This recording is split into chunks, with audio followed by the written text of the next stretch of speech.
Holly, holly, ho ho, jolly ho ho. It's been quite the metaphorical Christmas in the Swindon Town house this week. We've been prizing open the doors of our Dan Designs advent calendars and counting down the days before Santa Clem arrives from yonder stars to spread joy to the SN1 world. We've had our very own Raymond Briggs Snowman Saga, a fairy tale white blanketed miracle of a match day, whilst our League Two neighbours slumbered nearby. The hashtag STFC family have been staring at the presents under our Christmas tree. The Charlie Austin, Joe Tomlinson, Harry McCurdy, Sol Bryn and Fraser Blake Tracy shaped presents are there in all their glory. And we're all praying our good behaviour this year means Santa Clem really is happy to gift us all what it is we really want for Christmas. Or has it been good behaviour? Well, every Christmas carol suffers its Scrooge, and this week is no different. Just ask poor Tommy Adeloy, whose inbox was filled with more cries of humbug than festive cheer. So Christmas is a time of goodwill towards all men, however. So Merry Christmas, Tommy. Ultimately, it's all part of a rich, festive narrative. So as Louis Tiny Tim Reed, fresh from gifting us his own smashing little Christmas present, would no doubt proclaim, God bless us, everyone, amongst other celebratory expletives. So ho-ho, stockings on the Stratton Bank flagpoles, ho. Allow my merry band of little helpers to fill your plate with the best cuts of freshly carved turkey from the Waitrose Turkey Crown of a Week. Joining me in the Sir Tom Broadbent Lounge's stable, this not so silent tonight, there's no room in the inn, you see, are my very own three wise men. Arch, we'll try again. Hello. Hello again. Hello, Joe. I quite miss the music What now, the- Tom, you know. Yeah, Good can we bring the evening. music back? No, we can't. Hello, Chris. Evening. Well, not sure what's going on then, but we've sorted it, and that's all that counts. And of course, you've got yours truly, arguably the donkey of this nativity. Also joining me is said innkeeper, Mike. How are we, Mike?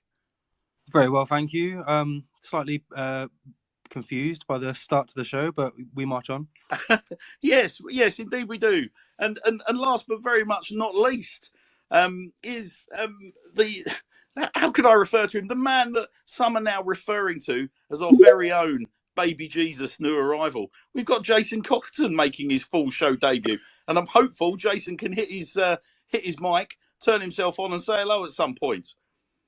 A very good evening to you all. A very good evening, Jason, and welcome aboard the good ship, Sir Tom Broadbent Lounge, otherwise known as HMS Piss the League.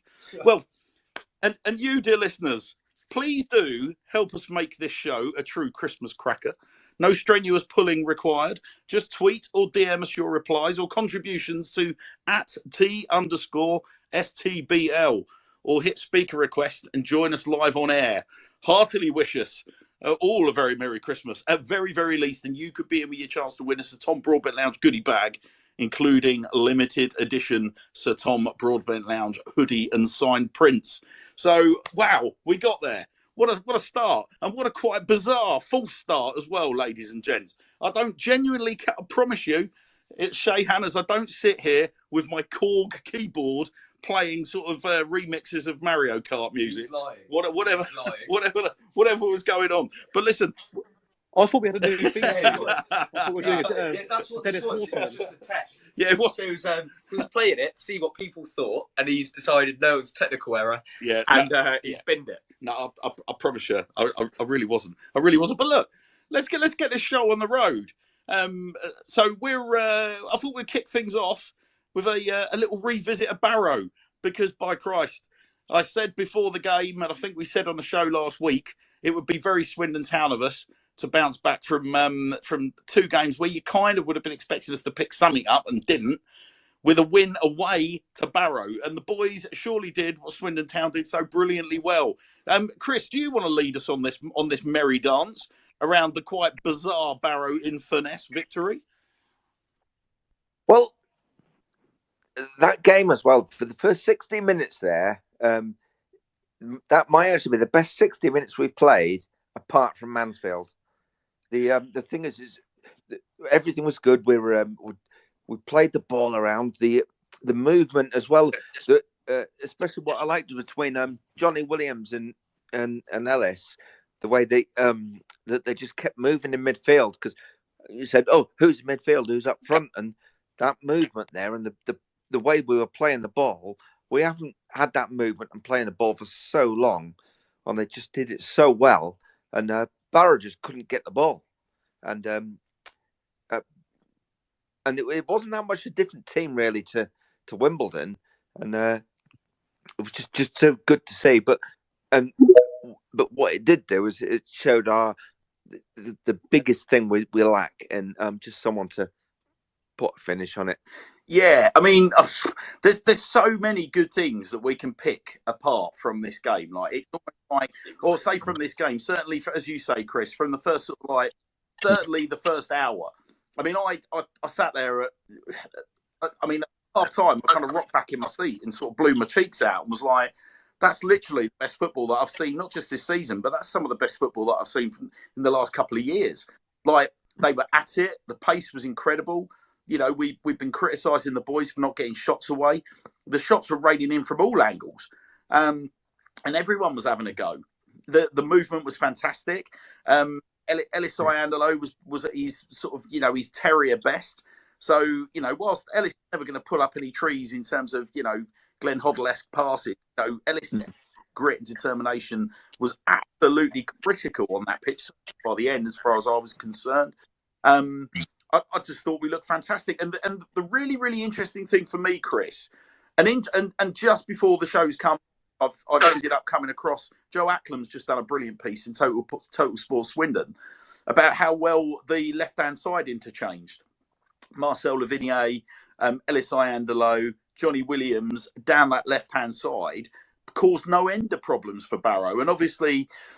That's, I mean, it's going to be music, you know, music to everybody's ears. But I mean, at times it was hard to work out who was playing at left wing back, who was playing on the left of the midfield three, who was playing up top on the left.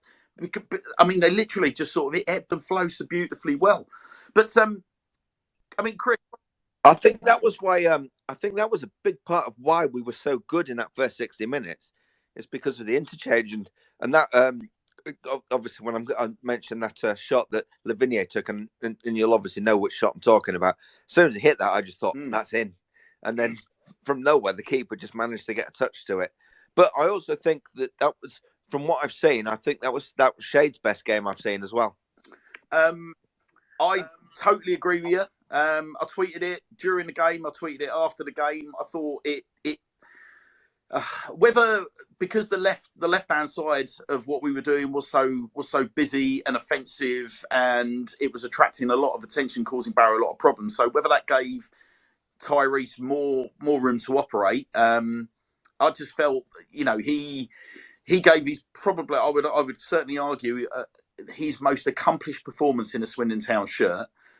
He looked like he had a bag of tricks. He had lots of pace. He tested the keeper. He just, yeah. I mean, I was like, wow, okay. Because in recent weeks, I've seen Tyrese looking, fair to say, probably a bit low on confidence, looking like a kind of player that's in and out the side, you know, that hasn't really found any rhythm. But I thought Tyrese on the other side looked absolutely fantastic. And I mean, if I was Barrow, it must have just been such a nightmare to sort of defend against, because you know that Romeo Hutton, you can't give him an inch. But at the same time, we were causing havoc down the other side. So it was like, right, okay, which side are they going to kind of, you know, are they going to sort of really concentrate on? And yeah, I mean, listen, wow. But we're already starting to get messages through. So hello, Philip Skeets. I hope you're keeping well, Philip. Well, certainly as well as you can be, mate. We know you've had your troubles of late. Thank you for this wonderful treat. Philip says, great result. Those points could be key come the end of the season. Respect to the fans that made the long trip. I mean, Chris, listen, as someone that lives up north, you'll have a view on this as well. I mean, best part of 300 supporters made their way out to Barrow. Those god-awful conditions. I mean, yeah, talk about hardcore sport. That was spot on, wasn't it?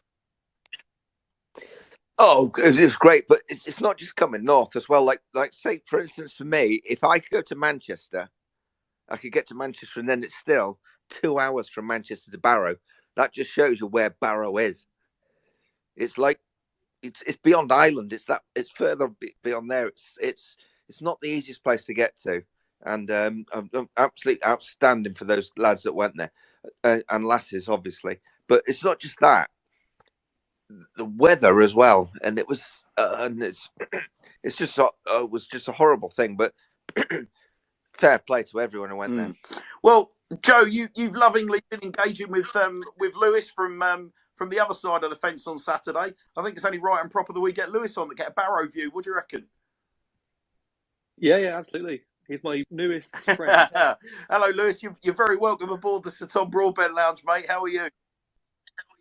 I'm doing good, mate. Yeah, Yourself? very well. You've been getting stuck into us all week, haven't you, you rascal? Have you been having fun? I guess so. Yeah. As much fun as possible. Lewis, you're one of the big takeouts from the Swindon fans that made the journey up there on Saturday was what a brilliant bunch of hosts you guys were.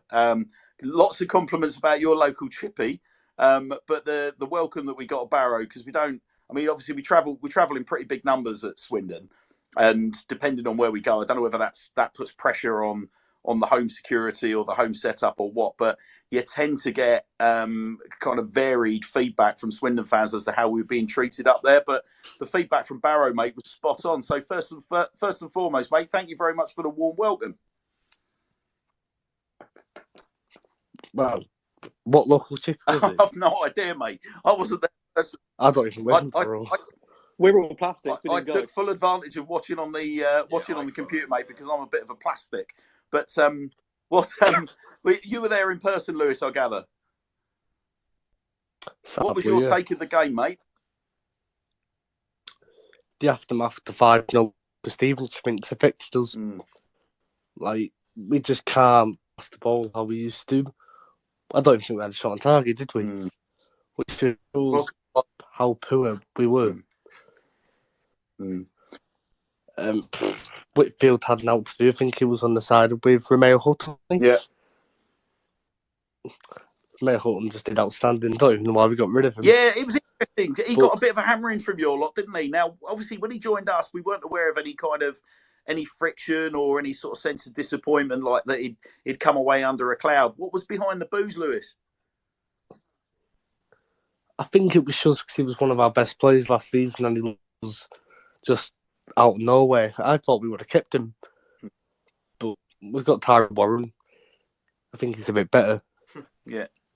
What so I mean, was there anything in particular that from a home supporter's point of view, you've seen a lot of sides, I guess, come up your neck of the woods this season. Was there anything in particular about the Swindon performance that caught your eye? Obviously, you mentioned Hutton on the right. He was always going to attract your attention for obvious reasons. Was there anything else that sort of stuck out, or was there anything tactically that struck you that kind of seemed to put you guys on the back foot? Because it's fair to say your ground's been a bit of a fortress for you this season. It has indeed. I think attackers played well. Farm was the one who kept us in the game. I think. What did you think of Wakeling, Lewis? Obviously, you had Wakeling last season on loan. Didn't really get a look in, did he? But he's been unreal for us. No, and obviously Cooper. I don't even know why we got him. Like, he was just sitting on the bench, sometimes not even on the bench. Then under Brown, played the odd games, but he just wouldn't fit our style of play. But I think under Pete Wild, he would happily fit the style of play. Because he's an attacking type person. That's what Pete Wild likes. Attacking football. Yeah, he's got real drive. I mean, we had Jake on the show a few weeks ago, and he actually mentioned that Phil Brown, I think 3 or 4 weeks into his tenure at Barrow, he turned around and asked him what his name was.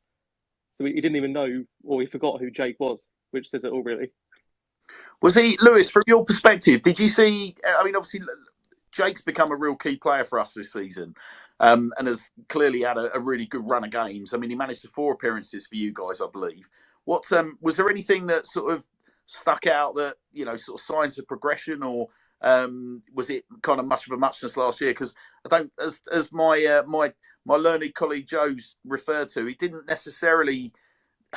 sort of set the world alight at your place, did he, with your supporters? I don't think he came away with a reputation that was going to be missed. But as Joe was saying, could you see signs of progression versus what you saw last year?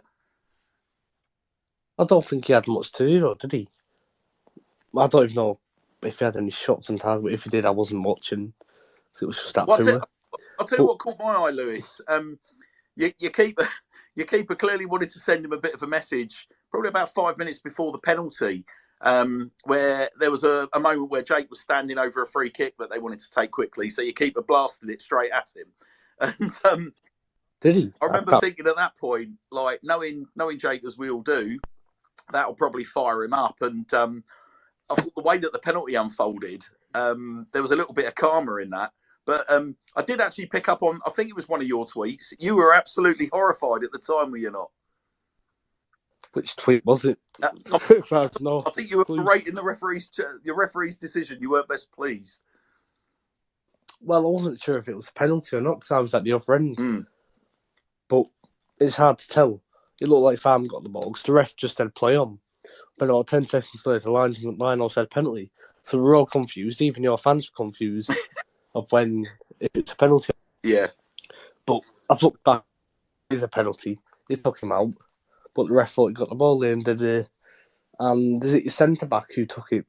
Our central defensive midfielder, yeah, Louis Reed. So he sits just in front of the back four or the back three, depending on what. Yeah, beautiful penalty. Yeah. Yeah, he gave the keeper the eyes, didn't he? And just popped it into the keeper's bottom right-hand corner. So you're left as you're looking at it. Yeah. Louis is an interesting one. Yeah. So Louis Reed's a very interesting player because he's been last season, you could probably argue he's one of the top 3 players in the division by a country mile. This season, he's really struggled for form and fitness. But the last couple of weeks, he's really come back into the picture. And Saturday, unfortunately for you guys, what you saw was, a kind of as close to a Louis Reed masterclass as I think you're going to see. That game was perfect for him. I mean, Chris, I'll probably get you back on at this stage. That was a kind of game where, I was really pleased that Louis sat in front of the back four as opposed to anybody else. He was absolutely brilliant on Saturday, and that game was just made for him as well. For whatever reason, he's not been what he has last year. But just the way we need him to just to sit there and just dictate the game. And I don't know what the best. I actually still today don't know what our best midfield setup is. But I do know that I think our best midfield setup is with Louis Reed at the base. Just the way that he's there, he takes the game, he plays the ball off to them, and whatnot. And he was just brilliant there because he knows he can go forward. He knows when he needs to step back, and that's the thing is if the fullbacks go forward, then he'll just slightly drop back and effectively give us 3 at the back.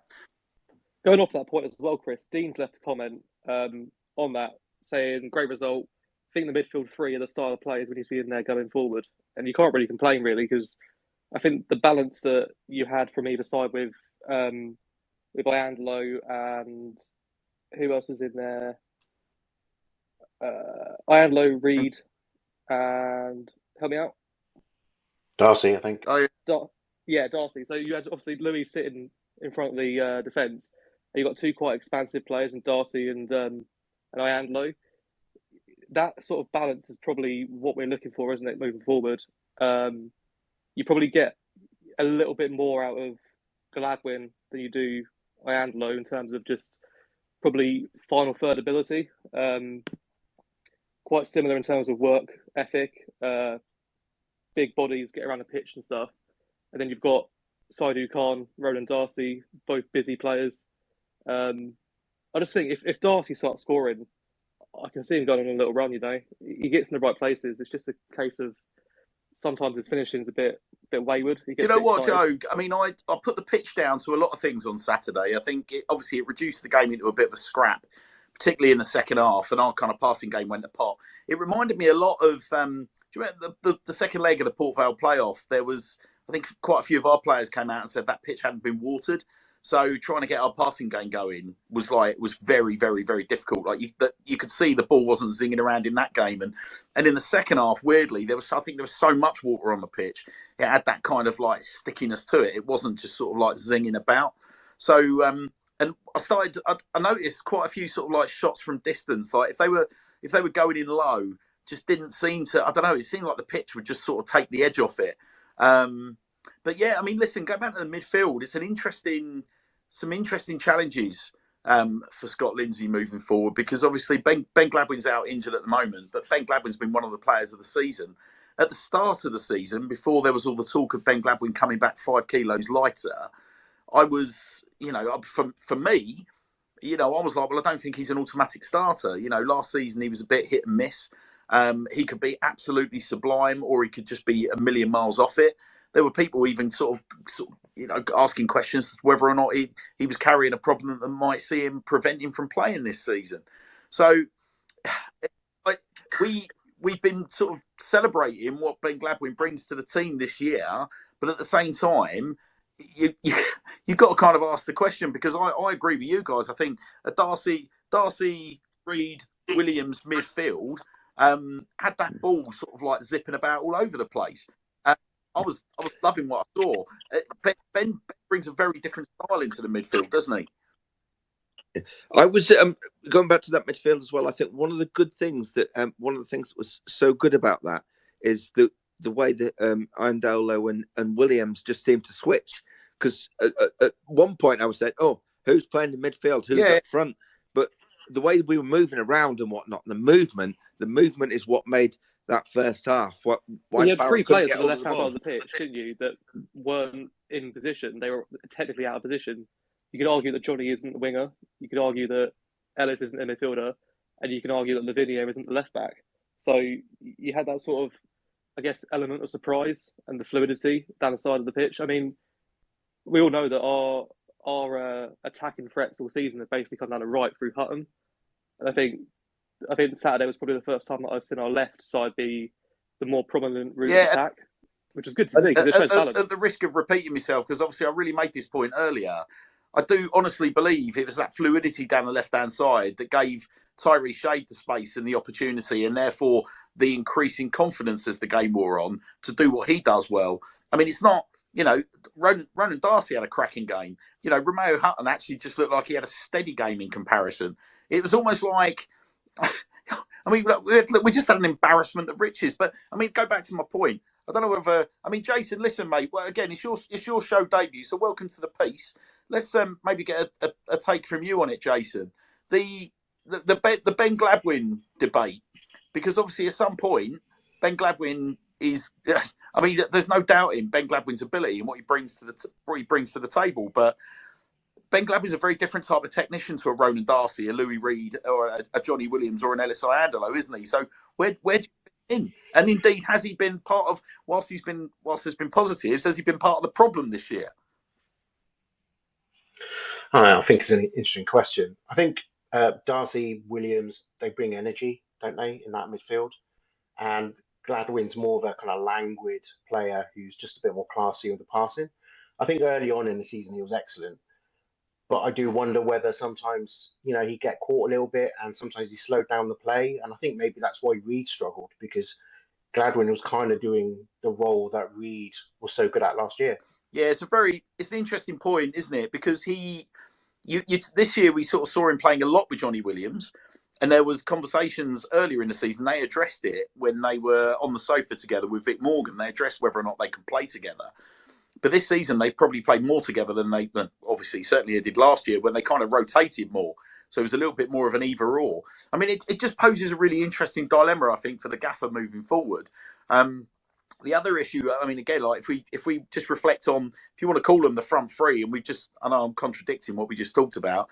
If we say that Ellis was on the left, Jake was in the middle, Tyree Shade was on the right, well, there's going to be some potentially really interesting dilemmas coming up as well, isn't there? Because obviously Luke Jeffcott's out injured at the moment. At some point, Luke Jeffcott's going to be fit again. There's talk of a possible arrival in the next couple of weeks, and where would you fit that person into? What time is it in Brisbane? I beg your pardon? What time is it in Brisbane? Time in Brisbane at the moment, I think, would be it's about 7:30, isn't it, in the morning? Let's not play that game again. Let's not play that game again. I know there's a plane home tomorrow. So. there is. There's a plane home from Brisbane via Doha tomorrow. So we wish that plane Godspeed. Let's just say that. But look, don't distract me. We got a front three of Shade, Wakelin, Iandolo.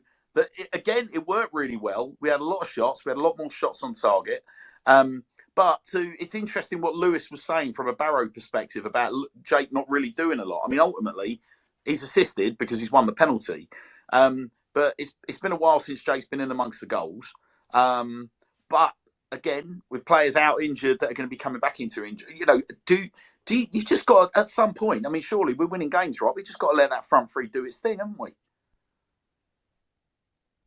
Well, yeah. Well, the thing was that impressed more than anything through this season about Jake Wakeland. What is he, 19, 20-year-old?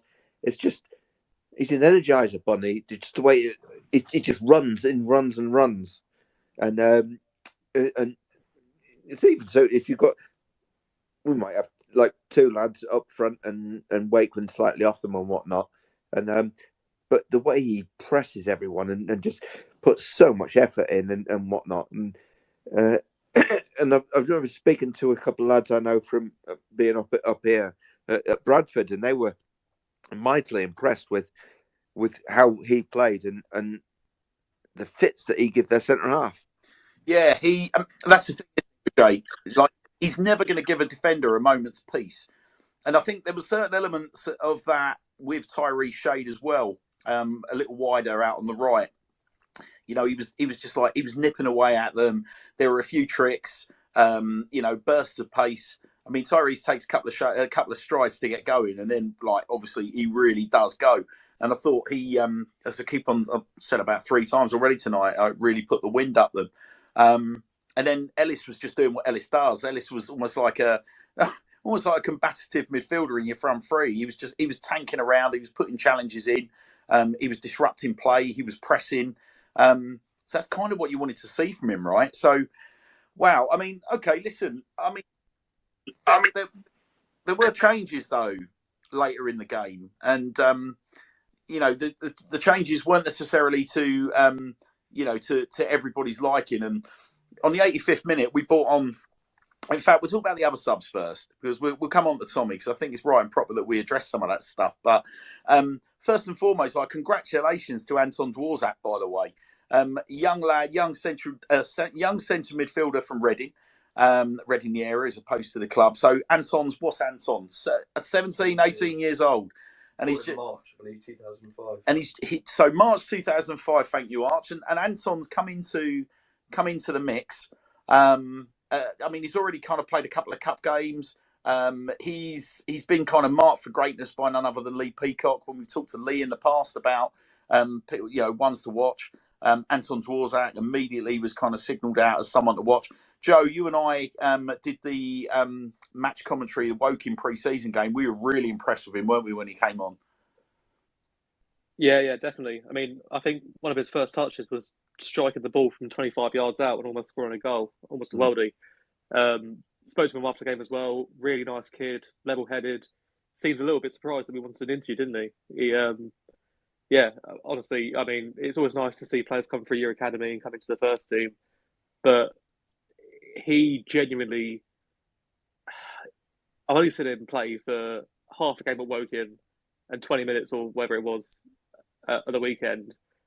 But I get a little bit of like a Louis Thompson vibe. Yeah, I mean, listen, I am under absolutely no illusions. Like, Anton Dworzak's going to be a massive player for this football club, for the sort of like 5-10 years. In fact, I think he's going to be one of those players we're going to be very, very, very lucky if we keep hold of him over the next couple of years, because if he can turn in performances like he did on Saturday, coming into, I mean, at that point, the game was really stretched. He tackles. I was shouting at the telly. I was like, why are we bringing on a 17-year-old for his debut? I mean, he's not...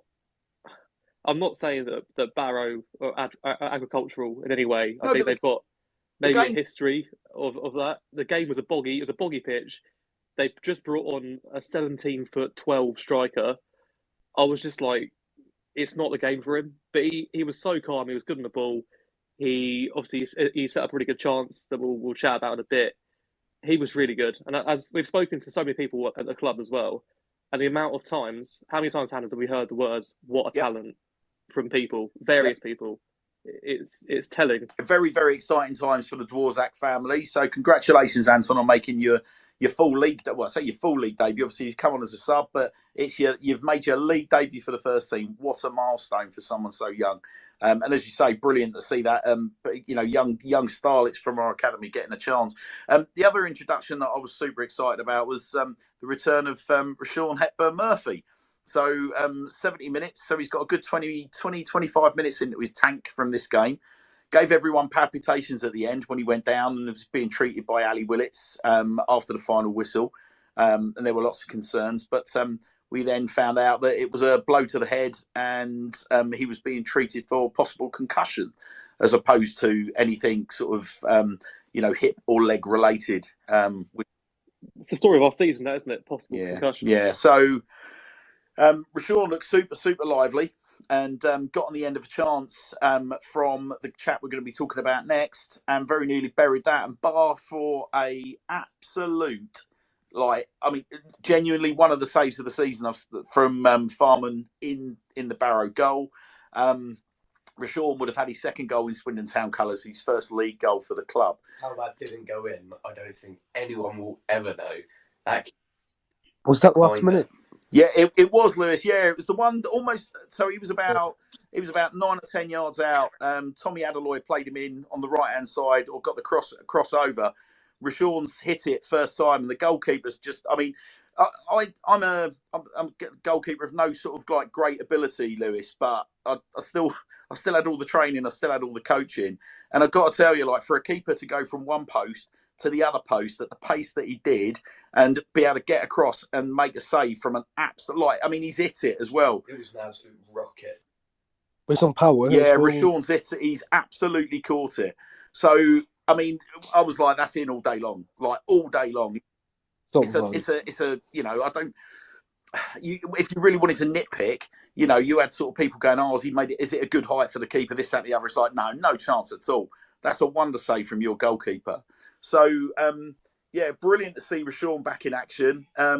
Listen, it's exciting, Joe, isn't it? Seeing Rashawn, I was in the town end for the Pizza Pot Trophy, having gone to grab a slightly different angle for the show. And I was right behind the goal, watched his movement, the way that he hassled a chance out of the two centre halves and finished like clinically. And I just was like, wow. Again, another one of those moments you blow your cheeks out and you're like, where the hell have we got this kid from? Like, but the mad thing is, he's not a League Two footballer. He was one of the hottest prospects in youth team football up until 3 years ago. He played for England up to maybe 21s. I'm not too sure. Every sort of youth team level, he was Villa's sort of prized possession for a little bit, and you can see why. If you keep him fit, he's one of the best players in the league, I think. He's got one thing on his mind, though, hasn't he? Running. Oh, man, he's absolute. He's just afterburners and mental. As soon as he gets the ball, he just turns around and just goes straight at goal. He's so direct, you can just see it. And he's explosive as well, isn't he? This is the thing. You've got pace, power. You've got he's got real direction. The kid's not a headless chicken. Like, obviously, he knows exactly what he wants to do. He wants to power into the box. He wants to get shots off. He wants to get on the end of stuff.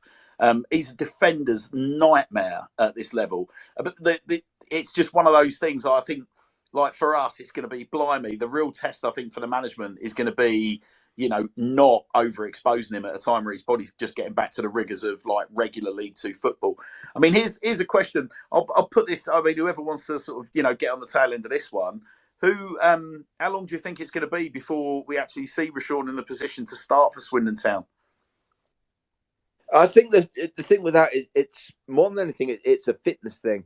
And with his nature of injuries, I really hope that they take him on really slowly. And I would say at minimum a month before he's starting. I can't see Rush starting many games this season. I think he's coming on to if you're bringing Rush on when a team's sort of leggy, they're at the back foot, he will kill teams off. If you bring him on at 1-0, you're looking to make it 2-0 very quickly with him because he's as Jason said, he's direct, he's positive for the football, and he's absolutely bloody blistering. So it's like he's the definition of an impact player in my head. Yeah, I think whilst he's He's getting 30 minutes a game. Everything's good. The moment he starts scoring, though, which I think is inevitable, then I think the pressure will be much You've more. kind of you've stolen my thunder there, Jason, absolutely perfectly, because it's like how you know what we're like as supporters as well. We're going to be just like in, and the thing is, it's going to require a lot of patience, from supporters, because Rashawn's going to score goals off the bench, like make no doubt about that. The problem that you're going to have is like the pressure that's going to put on the strikers that are already on the pitch. Now, that's a good thing and a bad thing, because you might have a striker that's on the pitch that's contributing. He's maybe just not hit the back of the net. And you're going to see Rashawn there. You're going to like, right, we just need to get him on. We just need to get him on.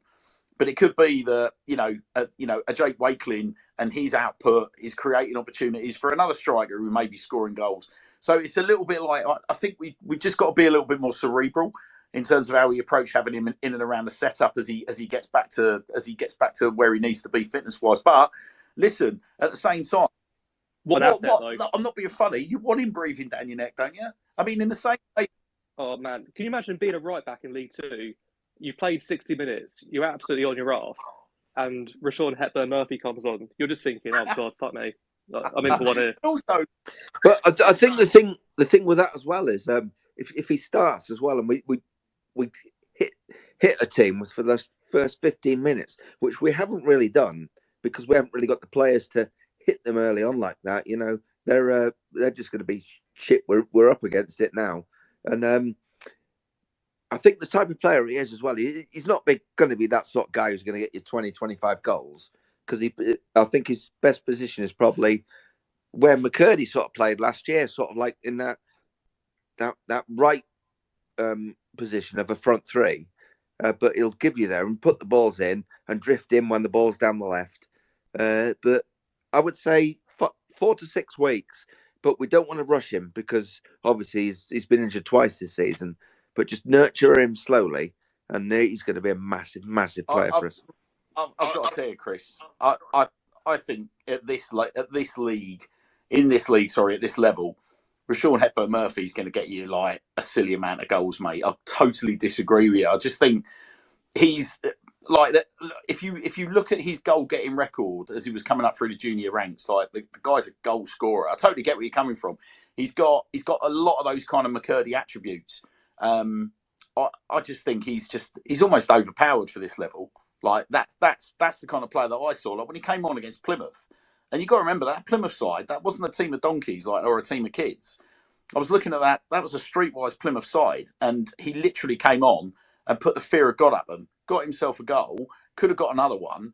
I was like, geez, like this guy. Honestly, he's going to be the one to watch.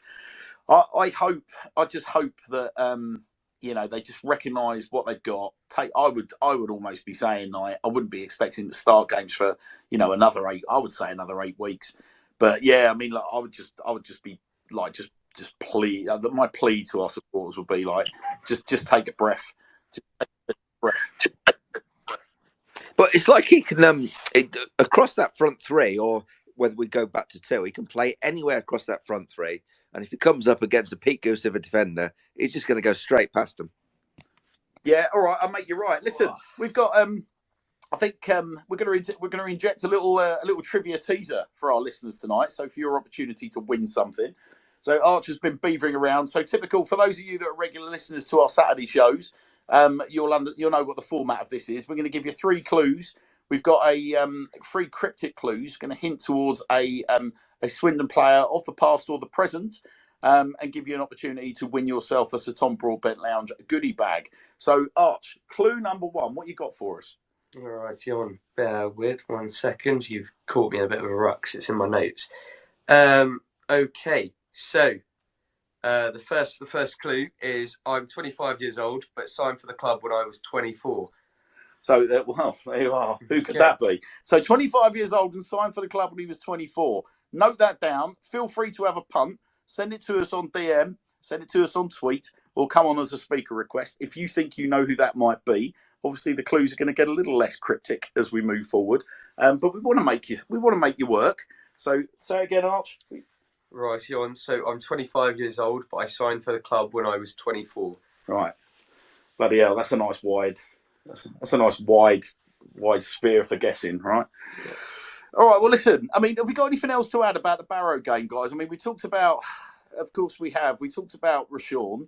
The guy that set up the chance for Rashawn was on the receiving end some pretty rough treatment, wasn't he? Well, I think the aside from what we've talked about there is what we need to say and give credit to is Angus MacDonald and Fraser Blake Tracy, just how solid they were, and they were absolutely outstanding. Hey, listen, the thing that really stunned me about Angus MacDonald, I was expecting him to, I mean, it's difficult being a League Two centre-back, but I was kind of asking questions before the game in my own head about, has he been kind of rushed back in not a bit too soon, but like, when you consider it weren't that long ago, the guy had a dislocated collarbone, and from what I believe, there's a lot of soft tissue damage and possibly another fracture as well.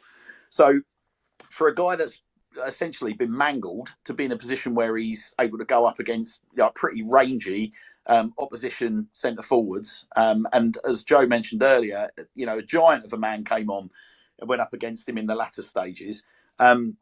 Angus was absolutely phenomenal. I mean, hats off to our medical team. They get a lot of kudos for the way that they help manage sort of certain players and have managed to get more football out the likes of Johnny Williams than any other medical team at any other major club that Johnny's played for example. We mentioned earlier Ben Gladwin. We've just been talking about Rashawn Hepburn-Murphy coming back. They're doing phenomenal things. But Chris, what a point to make. Angus MacDonald on Saturday, I described him in a post-match tweet as a 95-minute brick wall.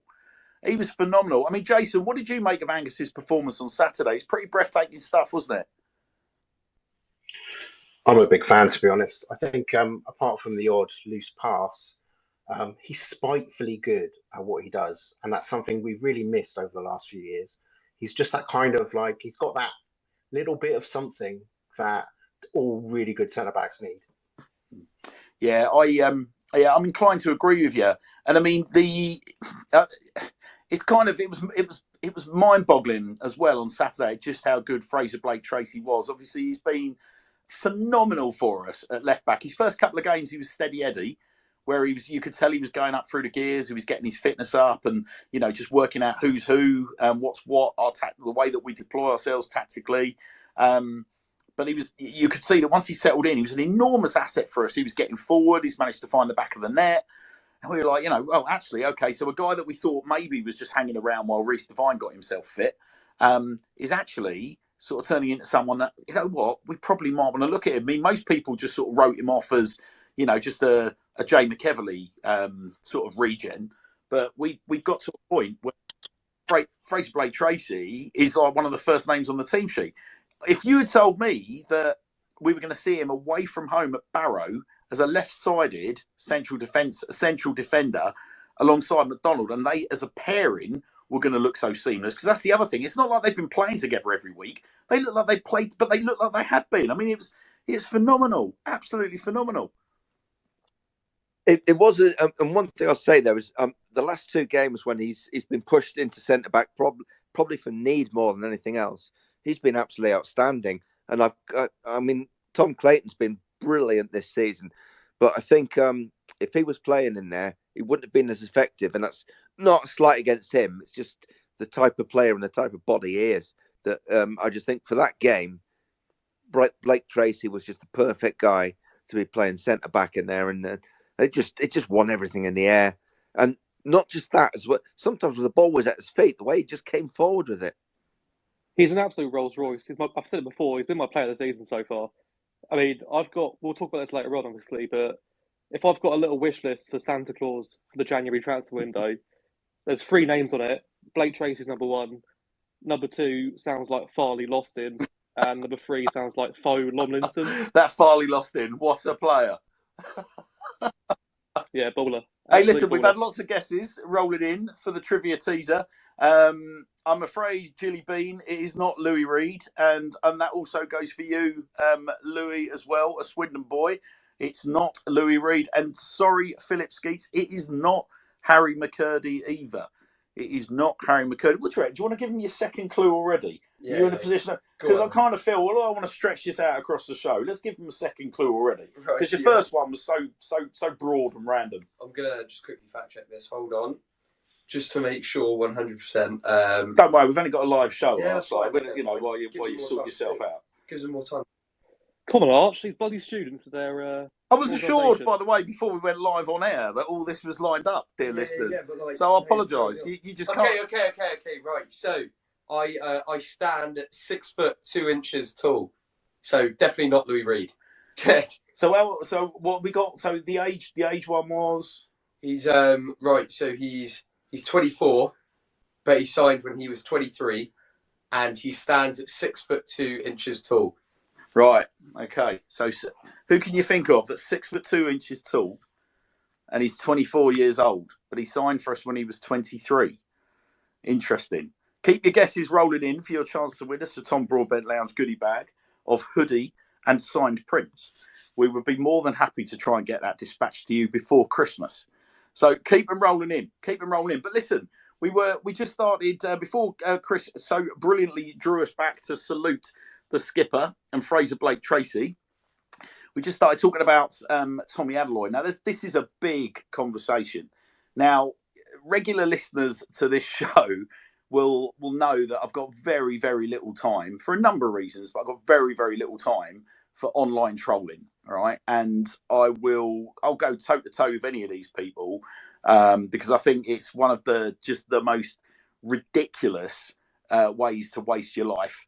But I also think it's a ridiculous way to cause a load of misery elsewhere. However, there's a big conversation to be had between what is the difference between trolling and football opinion. And depending on how you interpreted the post-match debate after the Barrow game on Saturday, you would have thought that the whole of the hashtag STFC Twitter sphere has suddenly come out and were directly trolling Tomi Adeloye. And some of the stuff that was getting bounded around, even I found myself going, hang on a minute, there's a lot of moral grandstanding going on here from some people that have some very, very, very tasty, very negative opinions on Swindon Town players. And I hasten to add, are not necessarily shy when it comes to tagging players in some of that. And again, that's almost part of the conversation as well. At what point does that become necessary? At what point does that become positive? Now, listen, there's many, many different opinions and positions that people will adopt on this argument. And I had a very interesting conversation with Vic Morgan when Vic came on as a guest, and we did a big set piece with Vic some months back now.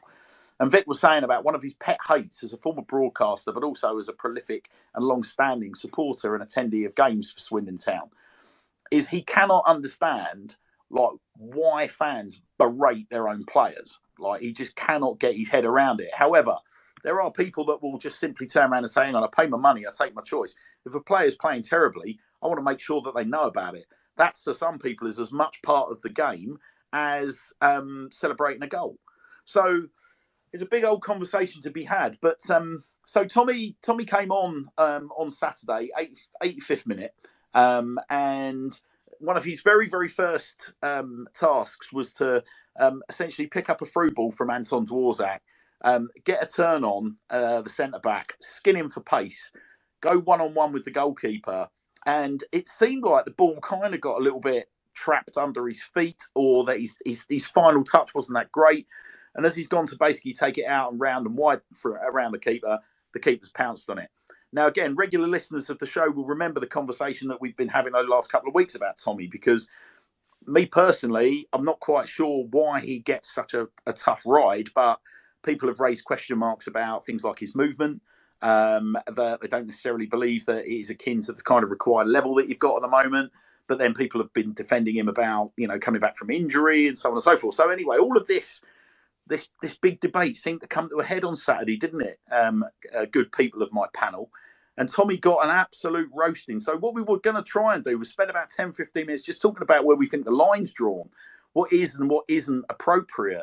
And we don't want to get too sort of sanctimonious. And I'm hoping that we get people that, if they were negative, so I'll tell you for a fact, I tweeted straight away on Saturday when he's as soon as we were asked for opinion by Rich Pullen and the Low Stranger guys, I made a point. The context that I made, I will explain. I gave my view on the game. And I said, if you're asking me, Charlie Austin buries that chance all day long. And the context of that, of course, was that there's been some debate as to whether or not our club are in for Charlie. and just how much we're pushing for Charlie. And then there's been people that are debating whether or not we even need Charlie Austin. So from my perspective, that was the kind of context that I was making that point. At no point did I come out and go, I think Tommy Adeloye's a bag of crap, and I don't think Tommy Adeloye's got a place in our squad. And I want to make that really clear. That would never be my position, certainly publicly on any of our players. But there were people that actually were making that point and making it very vociferously. There were also people that were making that point and tagging him. So, Mike, I mean, I'll bring you in, Mike. Sorry, buddy, because we've kind of kept you quiet for most of the show. But I know you've got real opinions on this stuff, you know, where you think the line's drawn. What was your take on Saturday, pal? Yeah. At the end of the day, I think it's really important to remember that, like, professional footballers use Twitter in exactly the same way that we do. You know, we're all sort of human beings, and they're aware when they've had a good or a bad game. So I think that was very clear from, you know, Adeloye's reaction at the end of the game. I think that was shared on social media a bit as well. I'm not sure exactly what happened, but obviously he was very upset, and it shows how seriously he takes not only the game, but, you know, that chance and playing for Swindon Town as well. And at the end of the day, I think it's very important that we're all able to voice our opinion. But it's just, I think maybe if sometimes we remembered that the people that we're talking about are going to see what we write about them, maybe we'd write it a little bit less harshly. Like, I think there's nothing wrong, especially when you're having a private conversation with your mates. You know, you're just chatting about the game. You can be as harsh as you like, because, you know, it's a private conversation. But Twitter is a public place, and at the end of the day, I'm not trying to police people's language.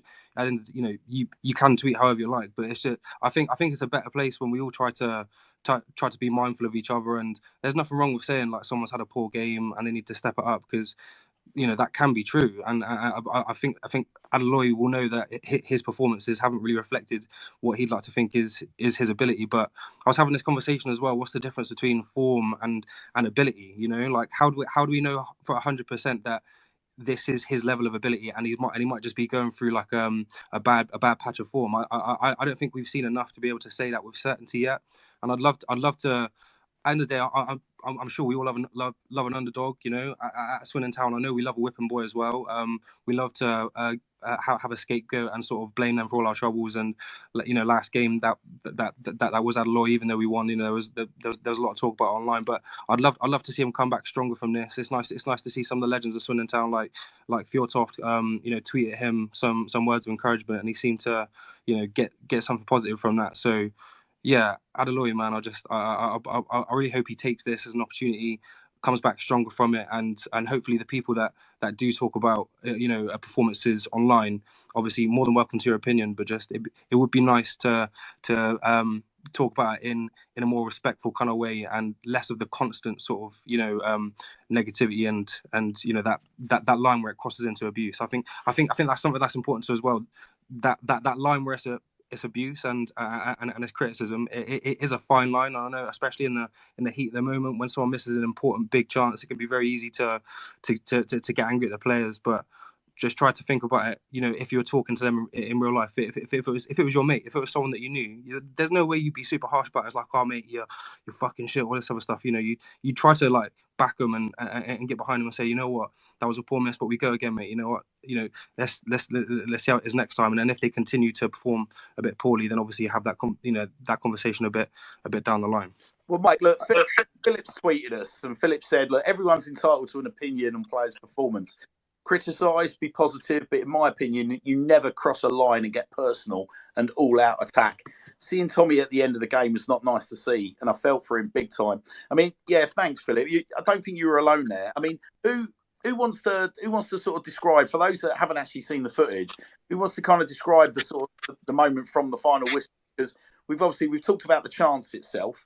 But what about the actual, before he's even had a chance to get back to the dressing room and look at his phone? It's almost like, I don't know, I don't want to overread it, but you could almost tell from his reaction that he knew what was coming, couldn't you? I don't know who wants to run with that. I'll take this one, but I think, you know, the whole Charlie Austin thing has been big on socials. I'm sure players have seen it. I mean, we posted, like, I posted pictures of on my Instagram story, and I've got players that follow me, so they see those pictures. He's thinking, you know, he's a striker that hasn't scored a league goal, hasn't scored a goal for us this season. In his head, is he going, right, I need to kick on here before the January window opens, otherwise I'm in trouble with losing my place in the squad? So, and ultimately, in any workplace, you're always half looking over your shoulder to see whether or not, there's an up and comer ready to take your job. Football's a harsh business. It's brutal. I mean, Mike spoke very well there about where the line is, when frustration turns into abuse. There's no problem in, when Adeloy was slipped in, it was a great ball from Dvorak over the top. Adeloy beat the defender for his pace. He's held him off. He's one-on-one with the goalkeeper. I think an informed striker or an informed Adeloy tries to lift it after 1 or 2 touches. He takes 2 or 3 touches more, gets smothered, and I think there's no shame or sort of harm in the moment being angry or shouting and swearing because you're frustrated in the moment. When it comes to 6-7 hours later, going out your way to DM the guy to tell him he's shit, that's the line for me. I think you get a 10-minute grace period of frustration. I think the other thing as well that we need to remember about Tomi is he gets 10 minutes a game. You can't. It's tough to do that when you get 10 minutes here when you've got to like hit the ground running and you've got such a small window. But he always needs a goal just to bounce off his arse, doesn't he? Yeah. One thing I would like to say there is if anyone who saw that, you could see that how it hit him at the end of the game and just how Fraser Blake Trafford just put his arm around him and just. That was absolutely outstanding. And that just says, sign this guy. This guy needs to be playing for this club permanently. You know what, Chris? I've spoken to Tomi a few times in and around the club and after game. I mean, a nicer guy you couldn't wish to meet. He's... I watch him very closely in the warm-ups, and I think, his finishing is clinical. Like, that much is really obvious. I sort of tuck into what you're saying there, Chris. I think at the end of the day, I've struggled to understand the veracity of some of this criticism, but purely because I've just not seen. I don't think anybody has seen enough of him to be able to make that judgment. It's almost, to me, it feels like when we had fans calling for Lindsay's head after pre-season, and I was literally, you'll remember our early shows, Chris. I was like, what are you talking about? Like that hardly like a competitive ball has not been kicked just because you've had to haul your ass down to Melksham and you've had a journey and you've got there and the football's not been great or we've got turned over by another non-league team.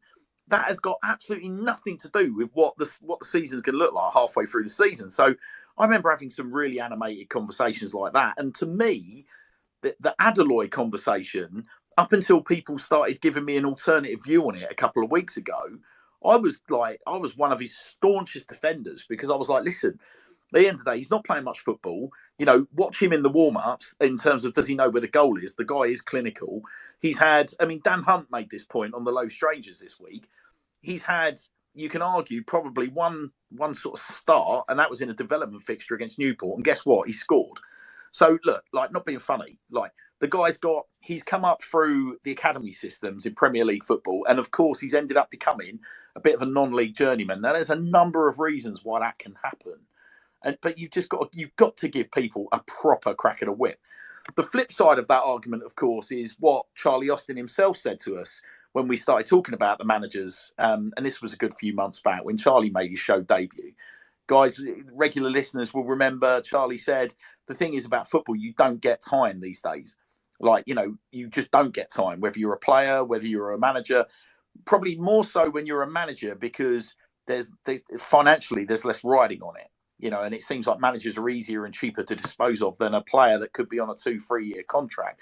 However, you've got to give like Tomi a chance. And so anyway, he's we're attracting some really interesting tweets off the back of this. Jason, good evening. Jason Lane's tweeted us and said, I spoke to Tomi after the Crew game and I could see that he's low on confidence. I did tell him that once he gets that first league goal, they will be like buses.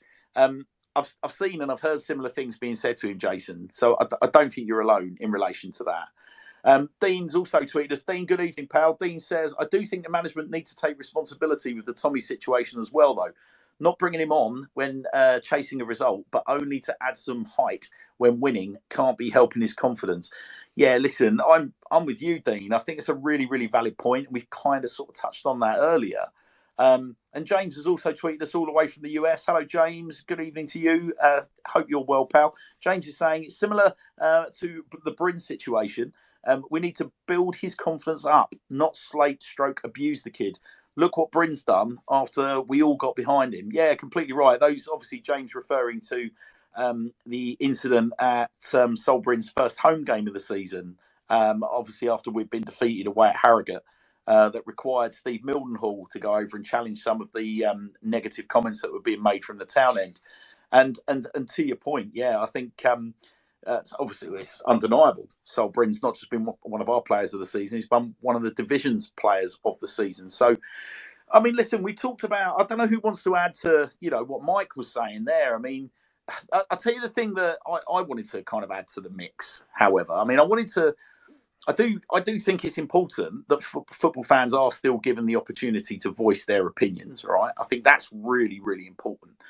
But I do think we have to take some personal responsibility to make sure that they're not crossing a line. I think there's a couple of things there. One is that, should you just be dropping C-bombs? Should that be acceptable in any walk of life? The most shop floor of language has been used in football grounds up and down the country forever and a day. And you'll have people turning around and saying, yeah, but that shouldn't change. I mean, I think I've been accused, I believe it was being directed at me, of being a bit woke this week, which I thought was interesting. I've never been accused of being woke before, but a bit wokey, I think, was the word that was used. Really interesting, that, because I don't necessarily think, and I've never really thought, am I holier than thou when it comes to my use of language in a football ground? There's always room for improvement, I would say. Do you see me dropping C-bombs and certainly within earshot of players? Like, no, 100% you won't catch me saying that. I don't think that you can turn around and say, using some of the language that by all accounts was directed at Tomi on Saturday, both on the socials and in the ground, objecting to that makes you in any way, shape or form woke. I think what we're looking to do surely as a society is progress on all fronts, whether that be in a football ground, whether that be out on the street, whether that be in the workplace, whether that be in a hospital, whether that be wherever you are. We should be looking to always improve our standards, right? And not regress just because we're stood in a football stadium. I'll say that as a father of young kids, So look, I don't want to get... There's a line, isn't there? I think we've spoke to, I think it was Fraser Blake Tracy said that ultimately, as footballers, they're entertainers. So he quite likes winding up away fans and getting in their heads, put a show on. The flip side of that is, unfortunately, if you're not performing, for 90 minutes on a Saturday, you're entertaining a crowd of people, a passionate crowd of people. It's almost like a pantomime that means something else. So it's like, you're going to get your name chanted if you're scoring goals. You're going to get, I'm not saying you should be using, explicit language and getting personal. And as I mentioned, texting them or DMing them at 10 o'clock at night after you've had 3 or 4 pints and using every swear word under the sun and getting deep and personal. That's not what it's about. But I think, there's nothing wrong with letting your emotions go in the right way at the time. And I can't sit here and say, the other week we spoke about the squad and what we've ranked them over the season so far. I can't sit here and say I'm Adaloy's biggest fan, because I think I'm not sure he's at the standard that we need. But yeah, there's a line. Joe, I'm just going to be honest with you. I mean, for me, it's just a question of okay, we're all aware where the players leave the county ground at the end of the game and make their way down to the car park, right? I mean, everyone's walked that walk at some point in time, right? So yeah. What I don't understand is there is no way some of these people that were meeting out some of this stuff on the socials, and they wouldn't say it to his face, put it that way. Yeah, you would never see anyone like walk up. This is a big thing that Elon Musk did. He said he was going to do when he took over Twitter, wasn't it? By trying to take away the privilege of no pictured profiles and stupid names and stuff, and make yourself anonymous so you can really get at someone with no consequence. And I suppose that's what social media has as a bad. It's a bad aspect of social media, isn't it? I can message someone in the arse end of Honduras if I want to, and call them a C word, and they won't know who I am. They probably won't know what it means, but they probably won't take it the right way. here's an interesting take for you. So, an interesting take for you from a retired police officer. There is not a court in this country that will tolerate a police officer being called a cunt. And yet, there is a line drawn at that word. So, in a court, if you go up to a copper and you're F, and I'm not suggesting that you do go up to a copper and F this and F that, but you can, if you're going to insult any position of authority that ends up with you being in court, you call somebody that, and lower league, look, thank you for your point. It's a valid one. It's my favourite word, they say. Me and my dad both call each other it. You're not alone. There are many people that to be fair, British people, it's over the last 10 years, it has become a usage. Like, it's been used. Hold on a minute, right? Because there is, okay, so it's almost been used ironically, I believe, to a certain extent. Yeah. The word has been reclaimed, right? But it is, when used with maximum veracity, the most offensive swear word that you can use, right? And in a court of law, you use that word to a copper, you're banged to rights, you're getting in serious bother. You tell a copper to F off, then, it's almost like it's expected that you're going to get a little bit of shop floor language, rightly or wrongly. But just to give you an idea, like, that's where the line is drawn. Now, the whole point about some of that stuff and the language that's used towards some of these players, if I would fully expect a player to want to lamp you if you walked up to him outside the ground and dropped that.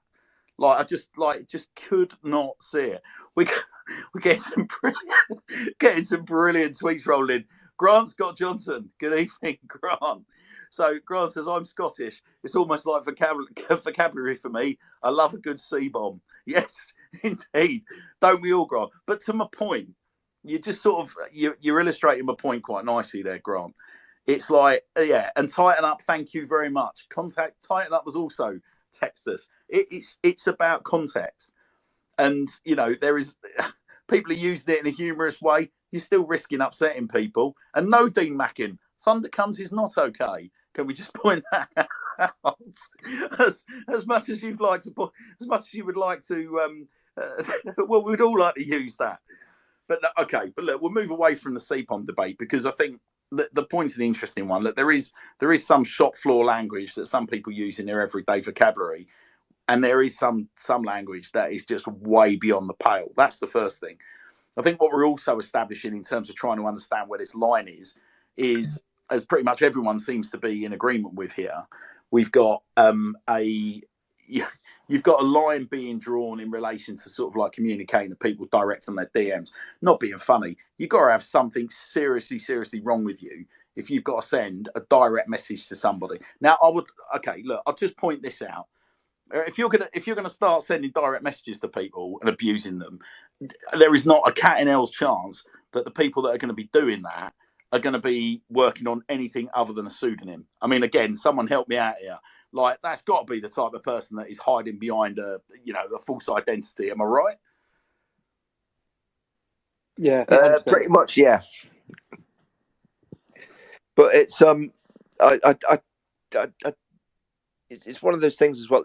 If you need to use words like that, then you've not really got much of a vocabulary, much of an opinion to use other words.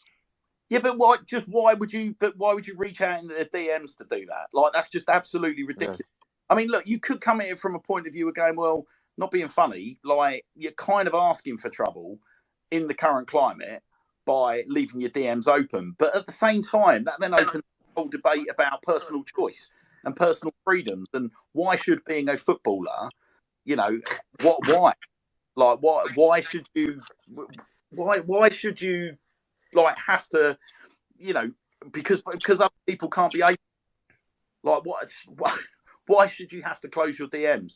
It's just one of those things. The sad reality is, I think, if you are in a position in your career where maybe things are faltering and you need to come out the firing line a bit, you hear footballers talking all the time, don't you, about don't go on your socials for a bit, don't do this for a bit, don't do that for a bit. Surely it's in the same sort of bracket. If you leave yourself out there, you're kind of propagating the problem, aren't you? Rightly or wrongly, I'm not saying it's right, but if you leave yourself out there, sort of leave yourself so wide open for that level of criticism, you're just going to give people the opportunities to fire this stuff off. Like, starve them with the oxygen is what I'm trying to say, by turning off the opportunity to do it in the first place. Yeah, I think, there are a lot of footballers that have a social media account but don't actually use it. So Jack Payne said on the lower league look, that He's got a Twitter. He's got an Instagram. He doesn't use it. I think if I was a footballer, I'd be probably exactly the same. You know, have a presence. I guess you can post a picture of your birthday or your dog's birthday every year. That's fine. Just don't go active. I mean, the worst thing must be if you're a goalkeeper, you lost 7-0. If you go home, have a glass of wine, and then search your name on Twitter, fuck me, you're in for an evening. Like it's a different world. I think it's the only sport really that I can think of that has this much room for abuse and I guess comment. I wonder if there are any professional pool players or professional curling players that will search name on Twitter and they'll get abuse for I don't know what curling is, throwing the jack too far. I don't know. It's the only sport. It's true. It's the only sport you don't get. You don't do cricket. You don't get with cricket, do you? You get for a duck. I mean, Zach Crawley does, but Zach Crawley is Zach Crawley. Yeah. But You don't have a jack in curling. I don't know what it is, mate. I use it as an example just because I'm not going to tweet about it. But you have a jack in bowls. Maybe they do it there. Maybe. Look, you get my point. I'm gonna interject at this stage. I'm gonna get Arch to introduce the third of his trivia teasers for our mystery player to see whether or not we can get any guesses. Right, so call this a quick interlude. And thank you, Jason. Jason Lane is saying stones in curling, ladies and gentlemen, stones in curling, not jacks. So, every day's a school day. Yeah, I mean, right. So, I've I reckon the last hint came from Google, so I don't know how accurate it was. But if you don't get it off this one, I'd be very surprised. So, in his one game he played for Swindon, he captained the side to a 4-0 defeat against Westbury in the Wiltshire Shield. First fingers on buttons or first speaker request, call it what you will. But the first person to come to us with the correct answer wins the Sir Tom Broadbent Lounge goodie bag. Give your 3 hints into time. So we're signed as a 23-year-old, now 24. Yeah, he's according to Google stands at. Oh, there we go. Stands at. Someone's got it. According to Google, stands at 6'2" and in his one game he played for Swindon, he captained the side to a defeat against Westbury, which ended 4-0 in the Wiltshire Shield. So SM1 Insider, you've got it right, but you haven't given us the right answer, so you therefore got it wrong. You said the backup keeper from Derby, who is of course a big game player. Emmanuel Idem, the man who is never going to be saluted for his use of a wristwatch, such as his timekeeping, which I think many people seem to believe is why he's no longer at the football club. So Emmanuel Idem. So, yeah, congratulations, Louis. It is indeed Emmanuel Idem. But, Louis, I kind of feel a little bit, listen, you're part of the furniture, mate. I don't know whether you should be really making those guesses to try and win a Sir Tom Broadbent Lounge goodie bag, because you're kind of asking for your cake and eat it there, pal. On one hand, I've got you asking for a role on the show. On the other hand, I've got you being told that you've got a role on the show and you're entering competitions to win prizes. But we'll give you the benefit of the doubt, Louis, but no more is what I would say. Would that be fair? Can I have a vote from my panel? Am I being harsh? It's Christmas is what I'm trying to say. It's Christmas. We'll give him the Christmas present. Well done, Louis. Good shout, mate. I'll give him half my name. So congratulations, Louis. You are indeed the winner. Listen, I think we probably spent enough time talking about this Emmanuel Adeloy thing. I just want to go back to proud to be a Tomi Adeloy. Tomi Adeloy. What did I say? Emmanuel Adeloy. No, I don't want to go back to him. So Tomi Adeloy, I just want to go back to a point that Proud to be a Moonraker made on Saturday, which is, so as a general rule in life, if you haven't got anything nice to say, then don't say anything at all. Yeah, take that to an extent that, yeah, we're all entitled to opinion. Yeah, and I think we're all entitled to voice our opinion as football fans. We pays our money, takes our choice. It's all part of the game. But I mean, really, you know where the line's drawn in person, and ultimately, fundamentally, when it comes to the socials, like, look, it's not for me to get all sanctimonious, but you've got something seriously wrong with you if you're diving into people's direct messages and sending, full-blown foul-mouth abuse. I think I made the point on Saturday. I would just urge people to be, as somebody that, sort of had a 20-year career in traditional media, we had editors for a reason, right? Those editors make sure that our brands are responsible for our content. You know, you're all now creators and curators of your own content. If you're going to start putting that stuff out there, take some bloody responsibility for it. What kind of world do you want to live in where you can just put whatever you like out there and not be accountable for what you're saying?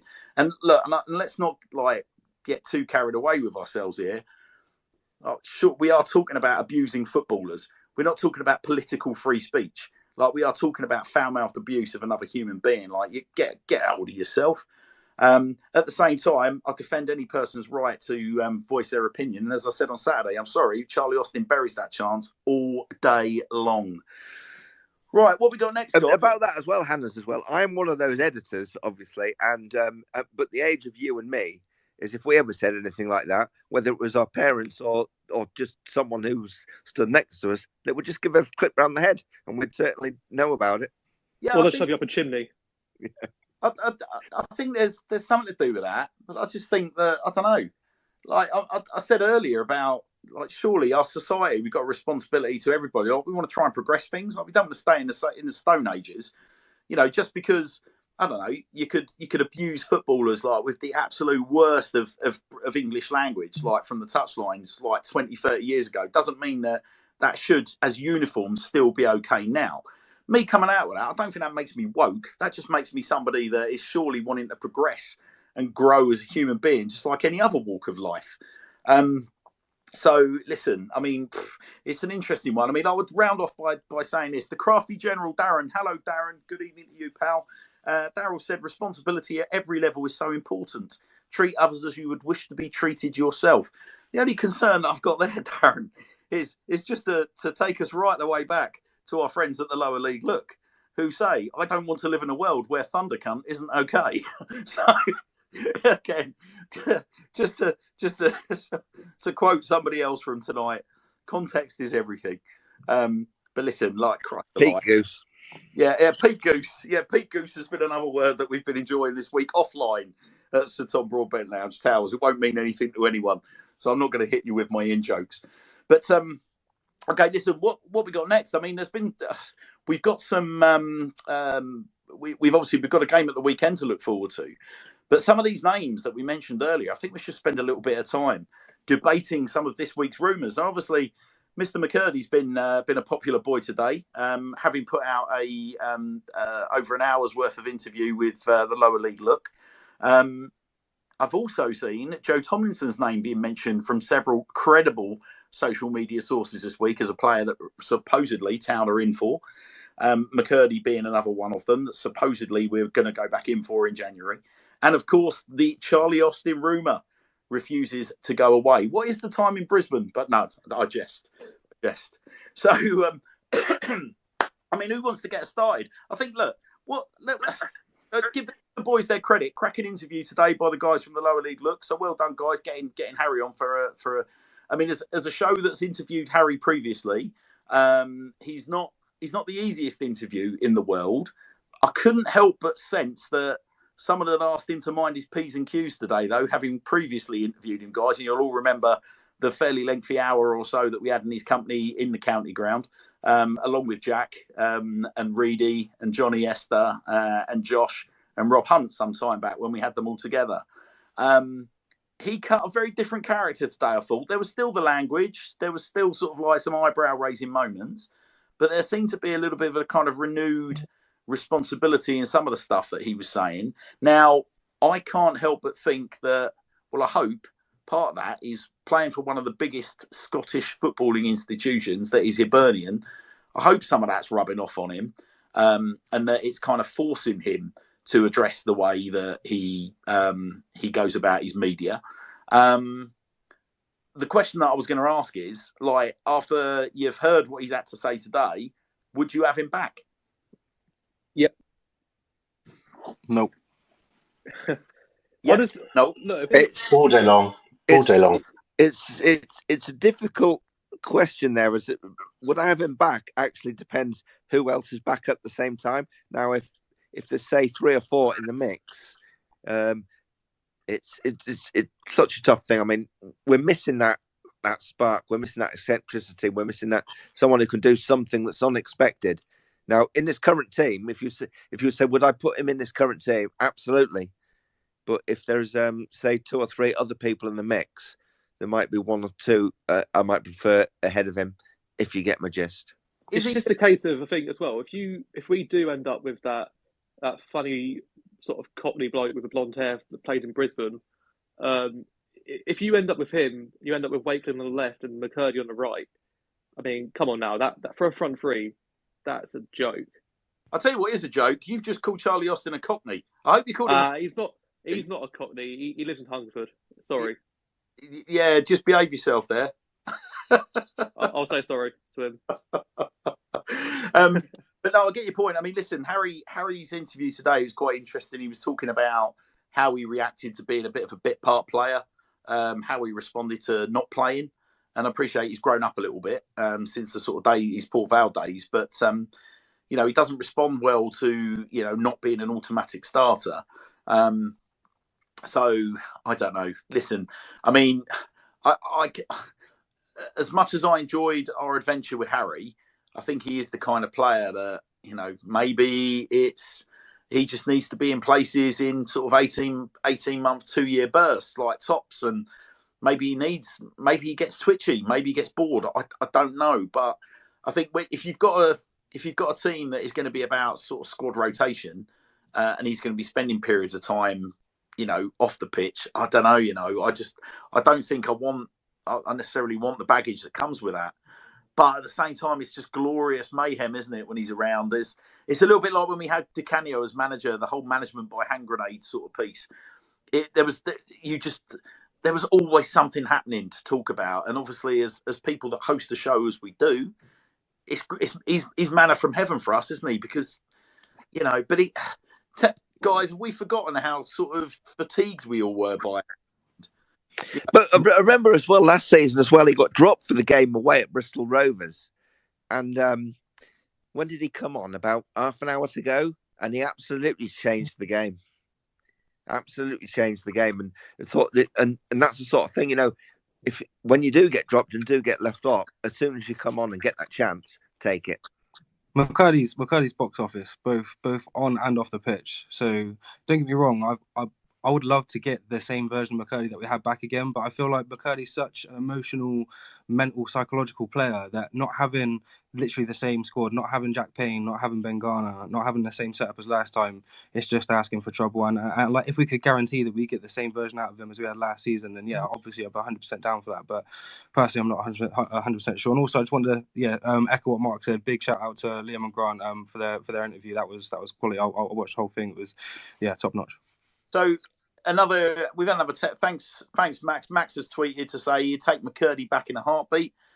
This squad needs some character. We've also had a couple of DMs from My Sound Trauma, who says Harry is entertainment, pure and simple. Just taking us back to the previous debate, we'll give this some airing. But My Sound Trauma says the infamous Kung Fu kick. During the trial in May 1996, Matthew Simmons claimed that he had shouted off, off, off. It's an early bar for you, Mr. Cantona. The Frenchman having been dismissed for a challenge on Palace defender Richard Shaw. Yeah, we'll all remember that. I mean, in many ways, that's Mike Tyson speaking right there, isn't it? You know, I think social media is kind of, I think my favourite quote, people that use social media, they seem to think it gives you a pass to speak wherever you like, because you don't think you're going to get punched in the face for saying whatever it is you're saying. I think it's a very interesting point. So we won't go back on, but we're talking about McCurdy. So entertainment, pure and simple. I think we sort of did the straw poll last week, guys, didn't we, about whether or not we would have him back. So I'm not going to go and straw poll it again. But it is interesting that the rumour's been fed this week by comments that have been on Harry's socials that appear to have been interpreted by some as a bit of a kind of a come and get me plea, or suggesting that he's intent to come back and play the right way.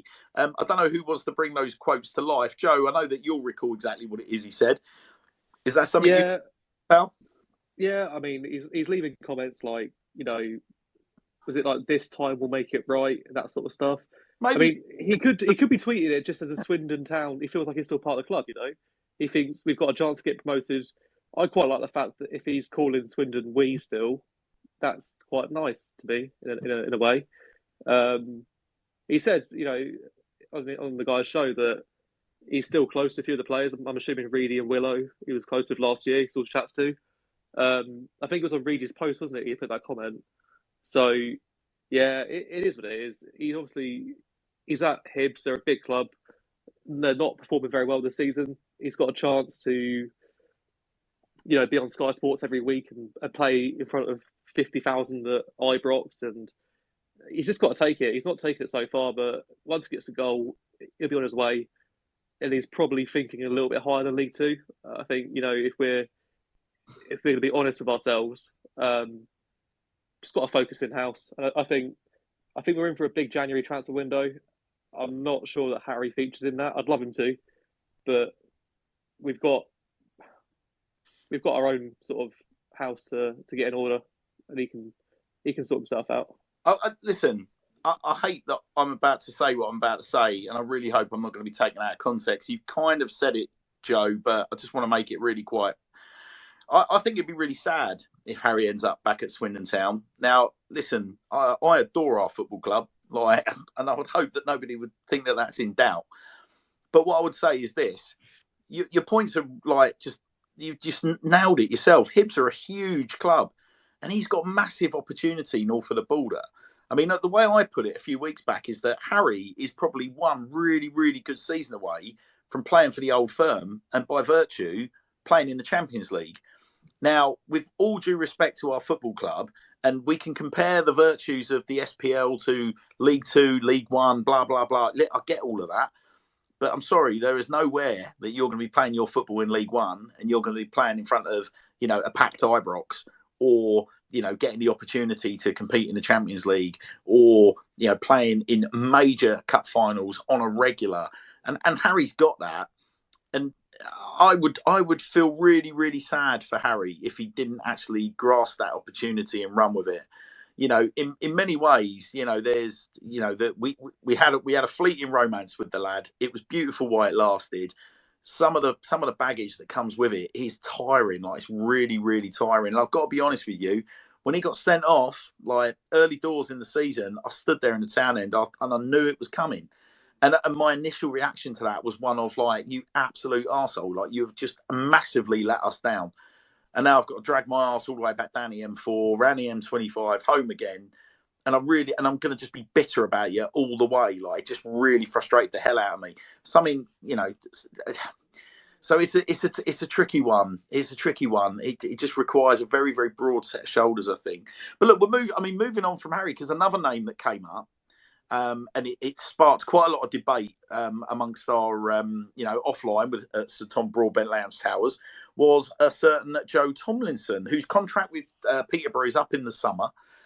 He's not playing regular football.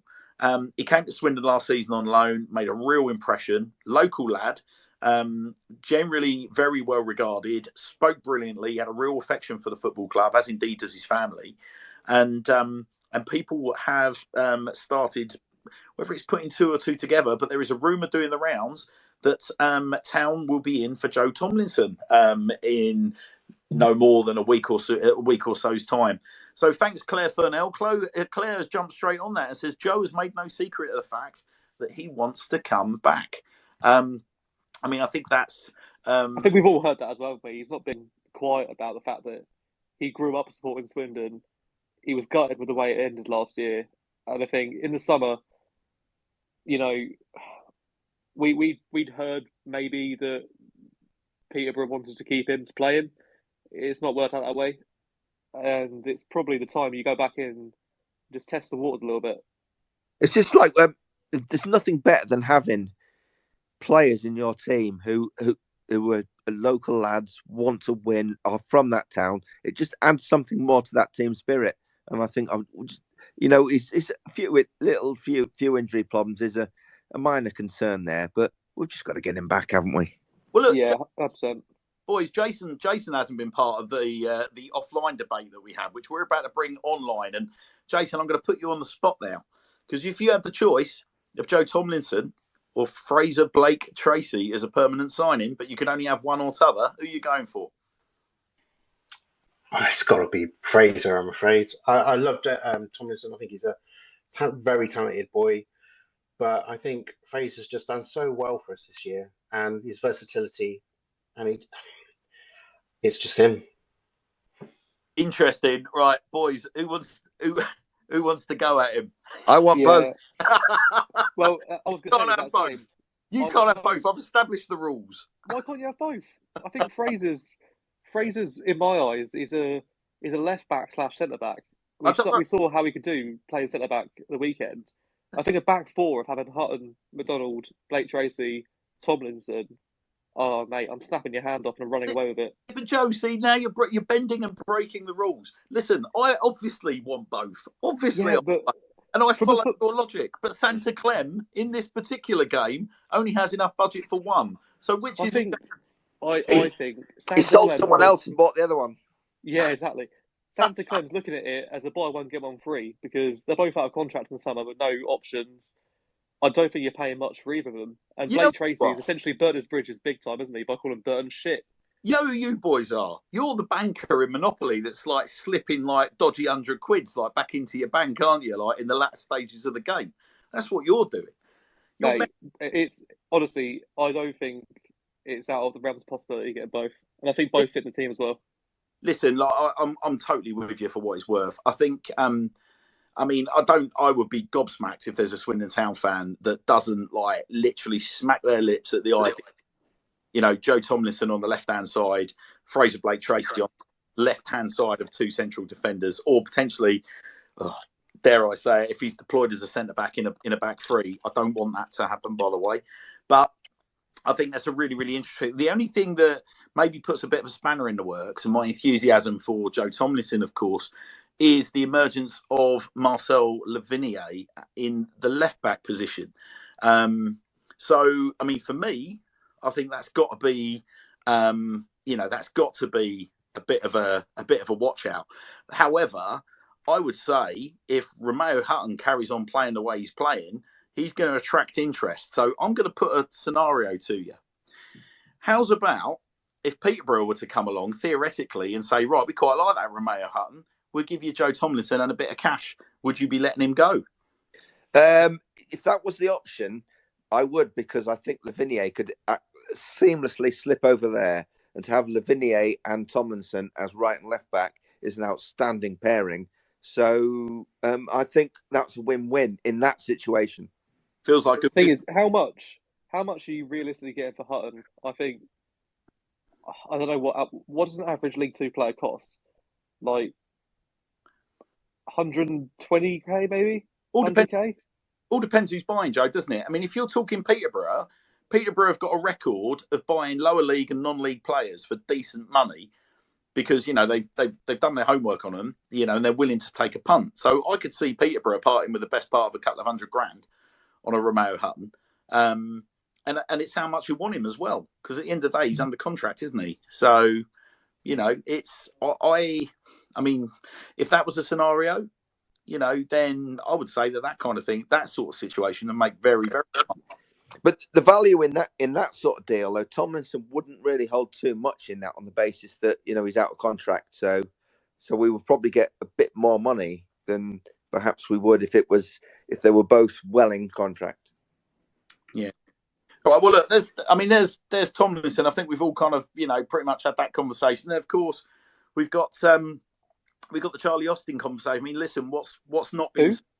Yeah, he's some Cockney lad, isn't he, Joe? You were saying? Yeah. I'm talking, mate. You buffoon, man. You buffoon. I'm sorry. It's the QPR. Is that Zav's lad? Just because he's a little bit old and a little bit hard doesn't automatically mean that he was born within the sound of the Bow Bells, Joe Vincent. I'm sorry, Charlie. I love you. Come back. Obviously, there's talk that I think anyone that keeps an eye on their socials has seen Charlie's wife Bianca this week. We all know that since we last went on, contract at Brisbane Roar has been sort of torn up, mutual consent. It's all very amicable, and he is departing Australia. We believe he's flying back into the country in the next sort of 24, 48 hours.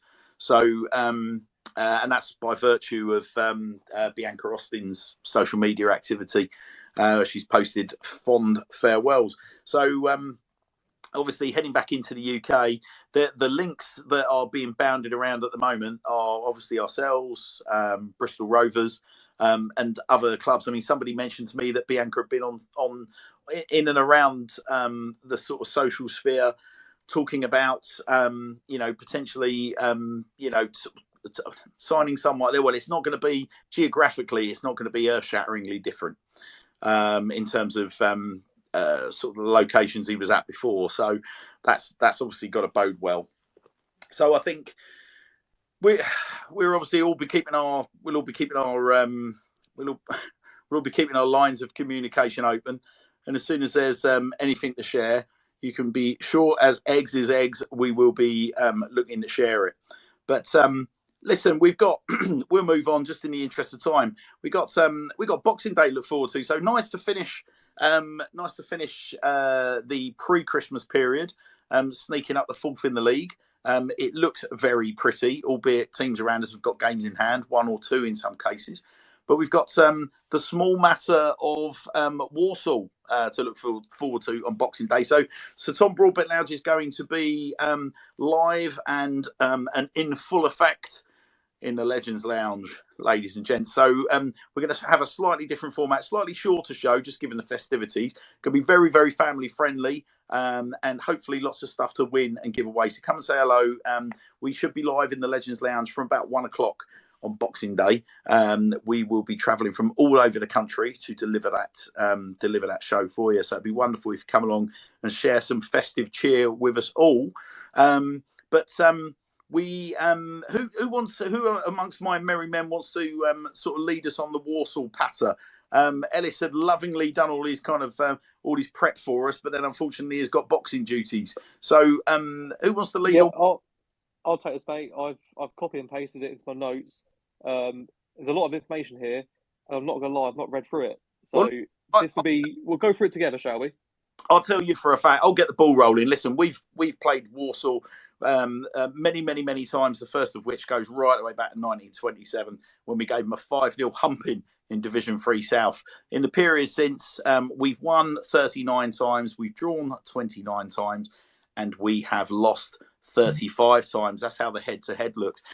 More recently, our form's been actually okay. So since 2019, we've played them 5 times. We've won 4 and more recently lost 1, which was the 2-0 League Cup reverse on the 9th of August this year, which caused quite a lot of consternation because people were of the opinion that a cup that had given us our most valued moment, arguably in our history, was treated with relative reckless abandonment, depending on what side of the squad developing fence your foot is standing.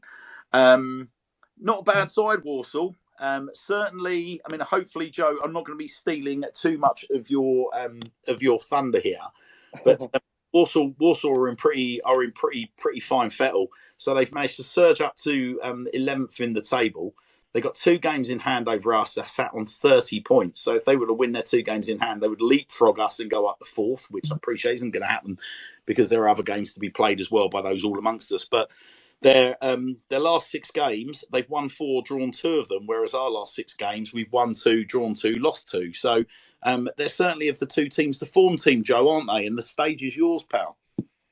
Yeah, they are. Yeah, I mean, let's say 8 game unbeaten. They've got some threats in terms of Danny Johnson, 11 goals, 2 assists.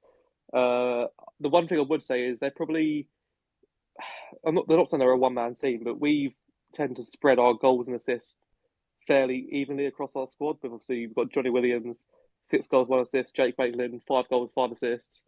We've spread it out a little bit. I'm confident going into the game. The only thing that worries me is the injuries. It's we've got Saidu Khan still out, potentially maybe if he's back with concussion, not too sure. Gladders, Jeffcott, Clayton, Harries, Bowdry. It's a tough one. I wonder if they've got any good fullbacks because we quite enjoy signing fullbacks, don't we, from Walsall? So, bit of scouting maybe on Monday. I can't envisage, Joe, we're going to see too many changes from the weekend. No, I think predicted lineup we put on the group chat, wasn't it? Was basically the same. You can't change a winning side. I'll tell you what, one of the most interesting matchups for me on Saturday, he's going to be obviously going up against his former club, and obviously he was the man that was on our show a couple of months back and talked with real enthusiasm about and some of the kind of like the quirky to and fro in between himself and their supporters was Tyrese Shade. So we talked about his performance on Saturday, how we felt it was arguably his best performance in a Swindon Town shirt. Going up against former employer is always good for the motivation, isn't it? I mean, there's a factor in there that obviously the club are going to know. They are going to know Tyrese's game inside out, but he's not necessarily going to be deployed in the position that he was kind of sort of best regarded at Walsall, is he? Because talking to Walsall fans at the 3-0 reverse, the back end of last season, they were saying that his best football for them, they felt, was as a left wing back, and obviously on Saturday he was playing on the right of a front three. So it's a fascinating matchup, that, isn't it? It's a weird one. I think obviously Tyrese coming in, I'd be lying if I told you that I'd seen every game he's played. I hadn't seen much of him other than the game that at our place that we won quite comfortably. But I think a big person that was a real advocate of him signing even before that it was announced was Dean McMathian. Dean was giving it big. He was saying, throughout last season, I've seen tweets of him saying Tyrese is a player that we need to be looking at in the summer. We need to look at him. He's not a fullback. He's an attacker. He's exciting. He's flary. And I just think Saturday's a game where if he's going to score, it's going to be that one. You don't need extra motivation as a professional footballer, but by God, this is some sort of motivation, isn't it, really? You're coming up against a team that are doing well at the minute. They'll be on a high, but it's your former employers, as you've said. It's going to be a back three, which I think we tend to play quite well against. There's usually space out wide in a back three for players like Tyrese and whether it's Johnny or Rush getting in around the back, around the sides. I think there's gaps, and I think we can hurt them. Yeah, it's an interesting one. You were saying about them playing a back three. I think the interesting thing about I would be interested whether, I mean, obviously they're away from home. You can envisage them maybe going with a back three, which would obviously give our wide players opportunities either side of the left and the right centre backs. I think just looking at their record on they don't look like the kind of team statistically that's going to come to the county ground with a mentality of, would be happy with a point. I just believe like we've got a buccaneering style of play. If teams come out their shell and want to really go at us, then we've got. I think that suits us down to the ground, and they don't. You just take a look down. Take a look at their league record. They do not look like a side that are. I mean, so their goal difference. They've got a goal difference of +8. Our goal difference is +4. So look, all right, they're not necessarily ripping up trees, but they strike me as a team that's going to come to our place and fancy their chances. That's got to play in our favour. What else you got to say about Walsall, Joe? Yeah, as I said, like we mentioned it, they're on an 8-game unbeaten streak, which in this league is no mean feat, really. I mean, they've got threats in terms of, like I said, Johnson. If we go through their previous lineup in Evans, Monta, who I remember him last year, the guy is absolutely massive. And Donovan Daniels as well was another one. They've got some real height and strength in the back line. I think those two, it fits into the way we play because I'm not certain that they're the quickest on the ground. Really, I think we keep the ball on the ground, play it quick, play it out wide, run with it. I just can't see how this game doesn't really fall into our hands. It's not going to be a case of a bit like Wimbledon, where Wimbledon came to the county ground, they put 11 men by the ball, tried to take up the arse for 85 minutes, put a big man up top and kick it forward. They are, as you said, they're going to come at us, they're going to try and win the game. And I think historically that's how we tend to sort of get our best performances. You think of Mansfield, they were the same, weren't they? Mansfield came to us, we went to Mansfield. they came out of the traps. They wanted to win the game. They were progressive with the ball. They were attacking, and it left gaps for players like Romeo and players like Ronan to really get in behind and cause some damage. I just think it's made for a Christmas present, I think.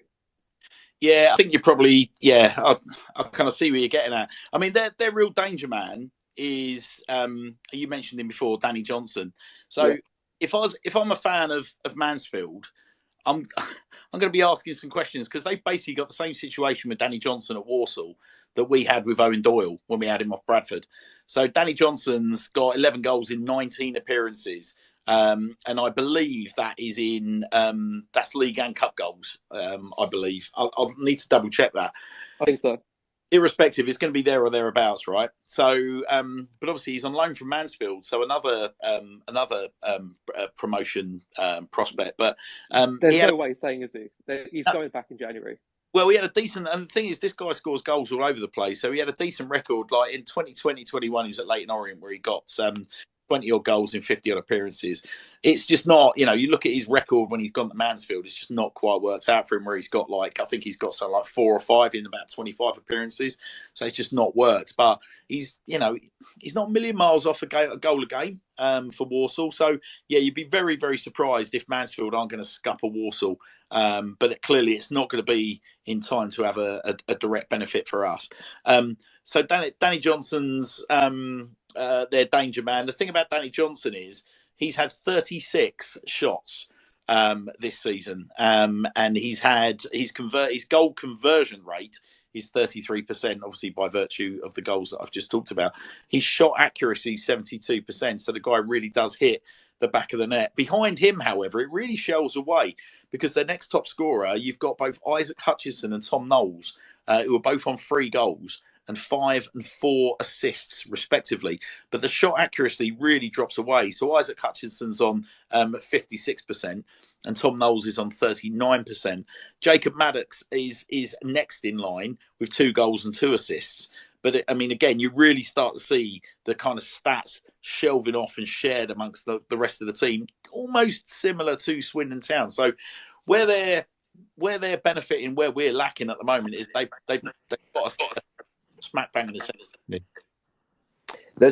There is a few other teams sniffing around Danny Johnson as well. So, and the fact he didn't play for Mansfield makes another team a viable option. So it's interesting to see how that pans out, because we might play him on Boxing Day, but we might not face him when we meet them in a month's time. Yeah, there's a weird fact for Danny Johnson. In 2013-14 for Guysborough Town in the Northern Football League Division 1, how many goals do we think he scored in 39 games in the league? How many do you reckon? Have a guess. Go on. 45. 45 in 39 league games isn't bad, is it? No, it's not shabby. But you know what? I'm just going to say this, and I hope it's not foolhardy. I said after the game on Saturday, right? That was a huge win, and I said to I said to someone within the club that's the kind of result and performance that a season kind of ends up being founded on. Like it's a real, what I'd refer to like a foundation performance, like because it instills belief. It shows people that, even when things aren't going great in terms of flair football, you're still able to grind out a result. There was plenty of character on show, but fundamentally no shortage of skill. And I think on another day, I know that we bemoan the fact that we're still struggling to score in open play, but on Saturday, if Farman hadn't had the goal that he had, hadn't had the performance that he had between the sticks for Barrow, I think any other goalkeeper, you maybe let in 2 or 3 of those chances. Certainly the Rashawn Hepburn-Murphy chance. And, listen, I've seen goalkeepers make a right hash of the Adaloy chance as well. So I do think on another day, Town score another 2 or 3 goals there. I've got to stress, like, I don't care how good the records are in this division. Like, I really genuinely believe that we should be looking at this division and not fearing anybody. Yeah, you've got some teams that have run away with it. But there's not many teams in that league at the top end of the table that have had the level of upheaval we've had. So for us to still be in the hunt, despite that enormous overhaul for us to still be in the hunt, having not really kind of, I've said, I feel like we're a performance sports car stuck in fourth gear. We've got another 2 gears to find yet. And crucially, I think we're entering the part of the season now where I really do think our depth in certain areas is going to start to benefit us. So, for example, we've all been kicking off about the fact we've gone a bit threadbare at centre-back. But actually, when Fraser Blake-Tracy signed, he was signed and people were saying he can fill in at left centre-back. He can do a really good job there. We've had Kieran Brennan able to slot in and play that role, and done really well in the last couple of weeks as a right-sided centre-back. We've got Angus MacDonald back now. But we're getting to the stage where before we know it, we're going to have a couple of centre-backs in those positions. We've got options in the wide fullback or wing-back positions now. We've got loads of options in midfield. And subject to what happens over the next couple of weeks, you're going to have incredible competition in the striking department as well. You've got Ellis being deployed further out the field now. You've got rumours of a certain sort of chap that's based out in Australia potentially coming to the club. You've got Rashawn Hepburn-Murphy coming back from injury. We've still got Jeff Cott. We've got Jake Wakeling. So there's not many teams in League Two have got that level of depth that we've got. And even if I take off my rose-tinted Swindon Town glasses, we've got quality in those positions. The biggest problem that we've got is trying to keep all of those lads sort of at a level of fitness where they can just seamlessly plug in and away you go. And because we don't have a lot of development fixtures and we haven't got a reserve team, I think that's my biggest concern. So, sorry, I'm being long-winded about it. Well, all I'm trying to say is I don't think there's any team in the league, any game we go into where we could fear in any.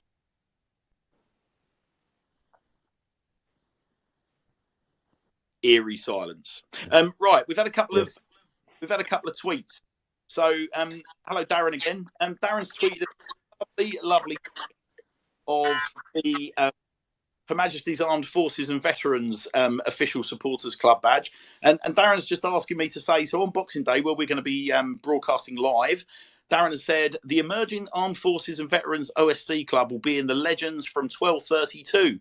Please come and get your free Zap sticker, which looks beautiful, by the way, Darren, which will be given to the first 30 people that turn up. It's inclusive, so any form of survey and family connection is valued. So, yeah, come along, say hello. I'll certainly be asking you for one, Darren, and you know the backstory. So, what else we got? We've had another couple of bits and bobs here. Jason Lane is saying 7 days before he could light train and 14 days before full contact is the concussion protocol. So we believe that's going to be for Saidu Khan, but potentially Rashawn Hepburn-Murphy as well, given that all the chat was about concussion protocols. I'm guessing we're going to find out more from the football club in the presser, which is tomorrow, isn't it? So, yeah, we'll get a little bit more of a feel from the presser. Oh, Robbo, so let's have a look. Yeah.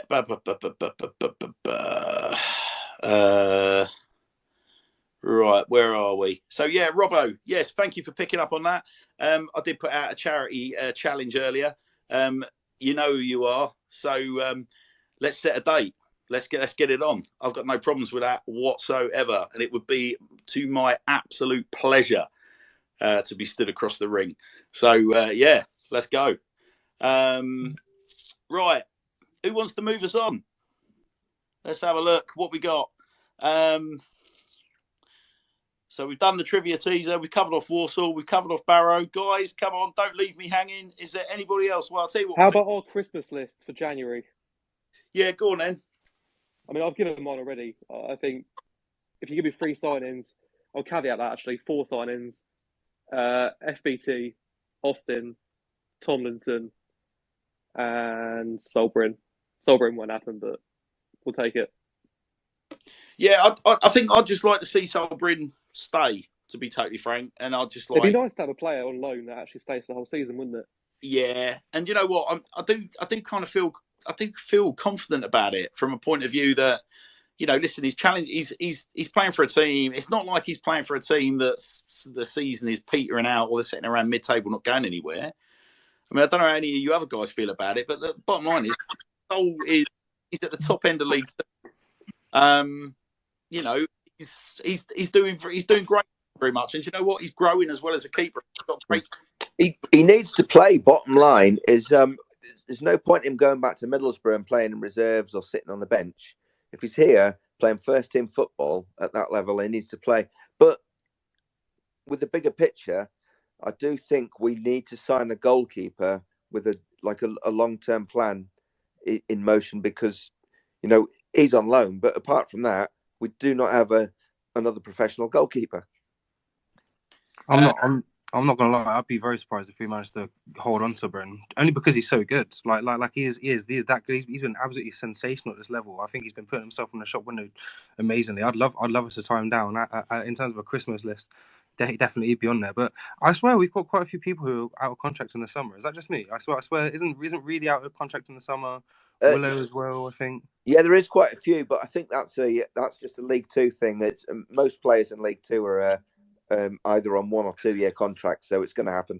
Yeah, makes sense. Well, if we could get those two players tied down specifically, like Reedy and Willow, to another deal. I mean, those two players on his day, really, when he's performing well, is, as we've already said, one of the best players in the league. So, yeah, I'd love to get those two back for another couple of seasons.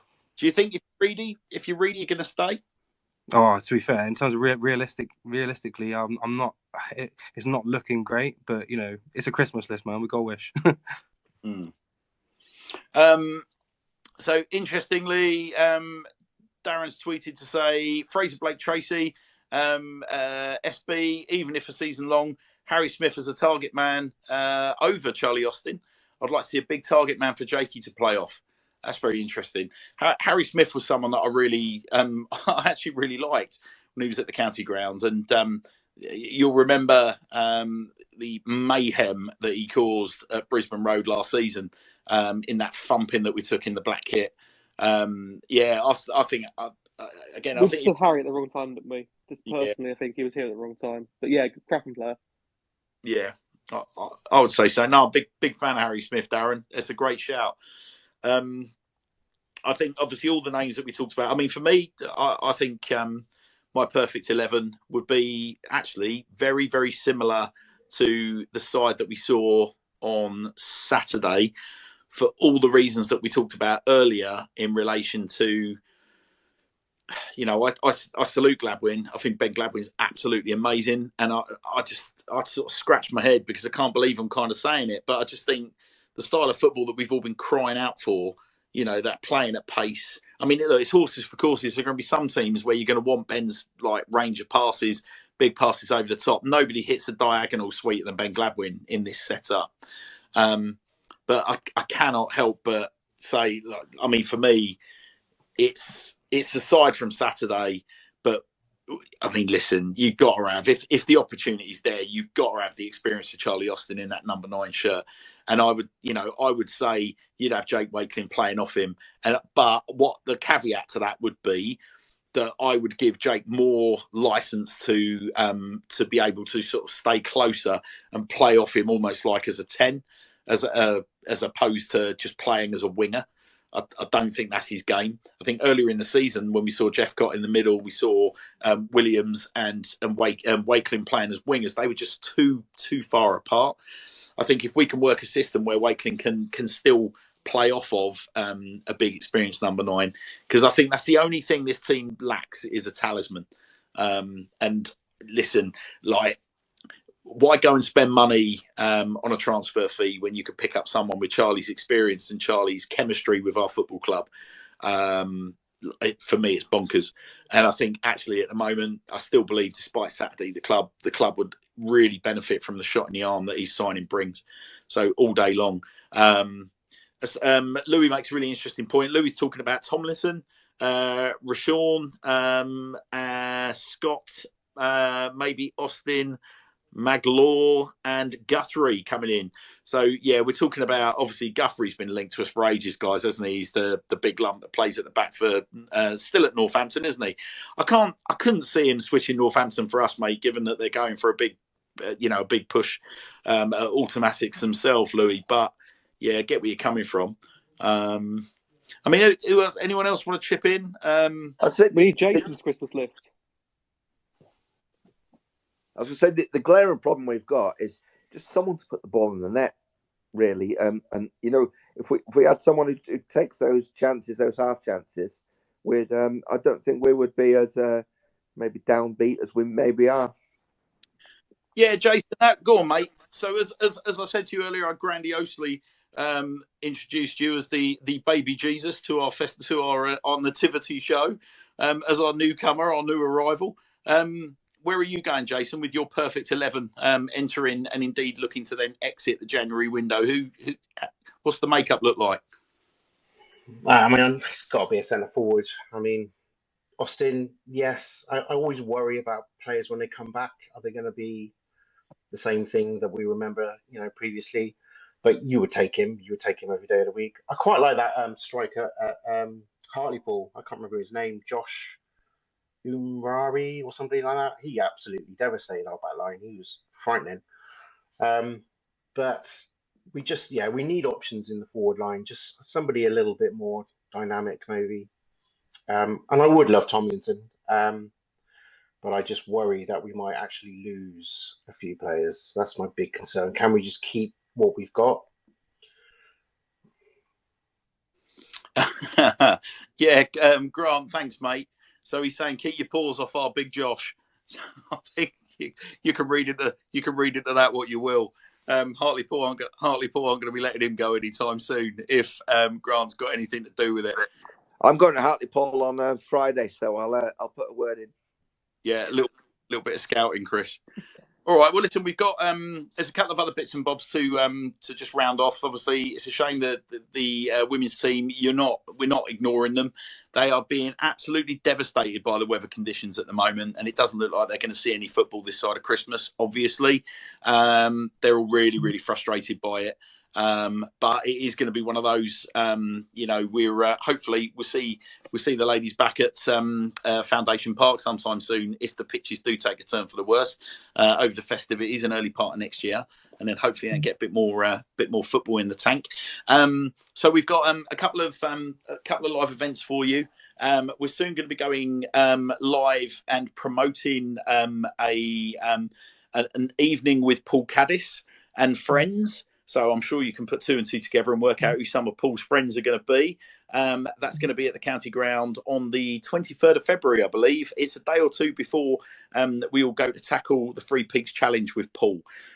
So stick that in your diary. The flyers and posters are going to start appearing, hopefully in time for Boxing Day, where we're going to start tweeting that out.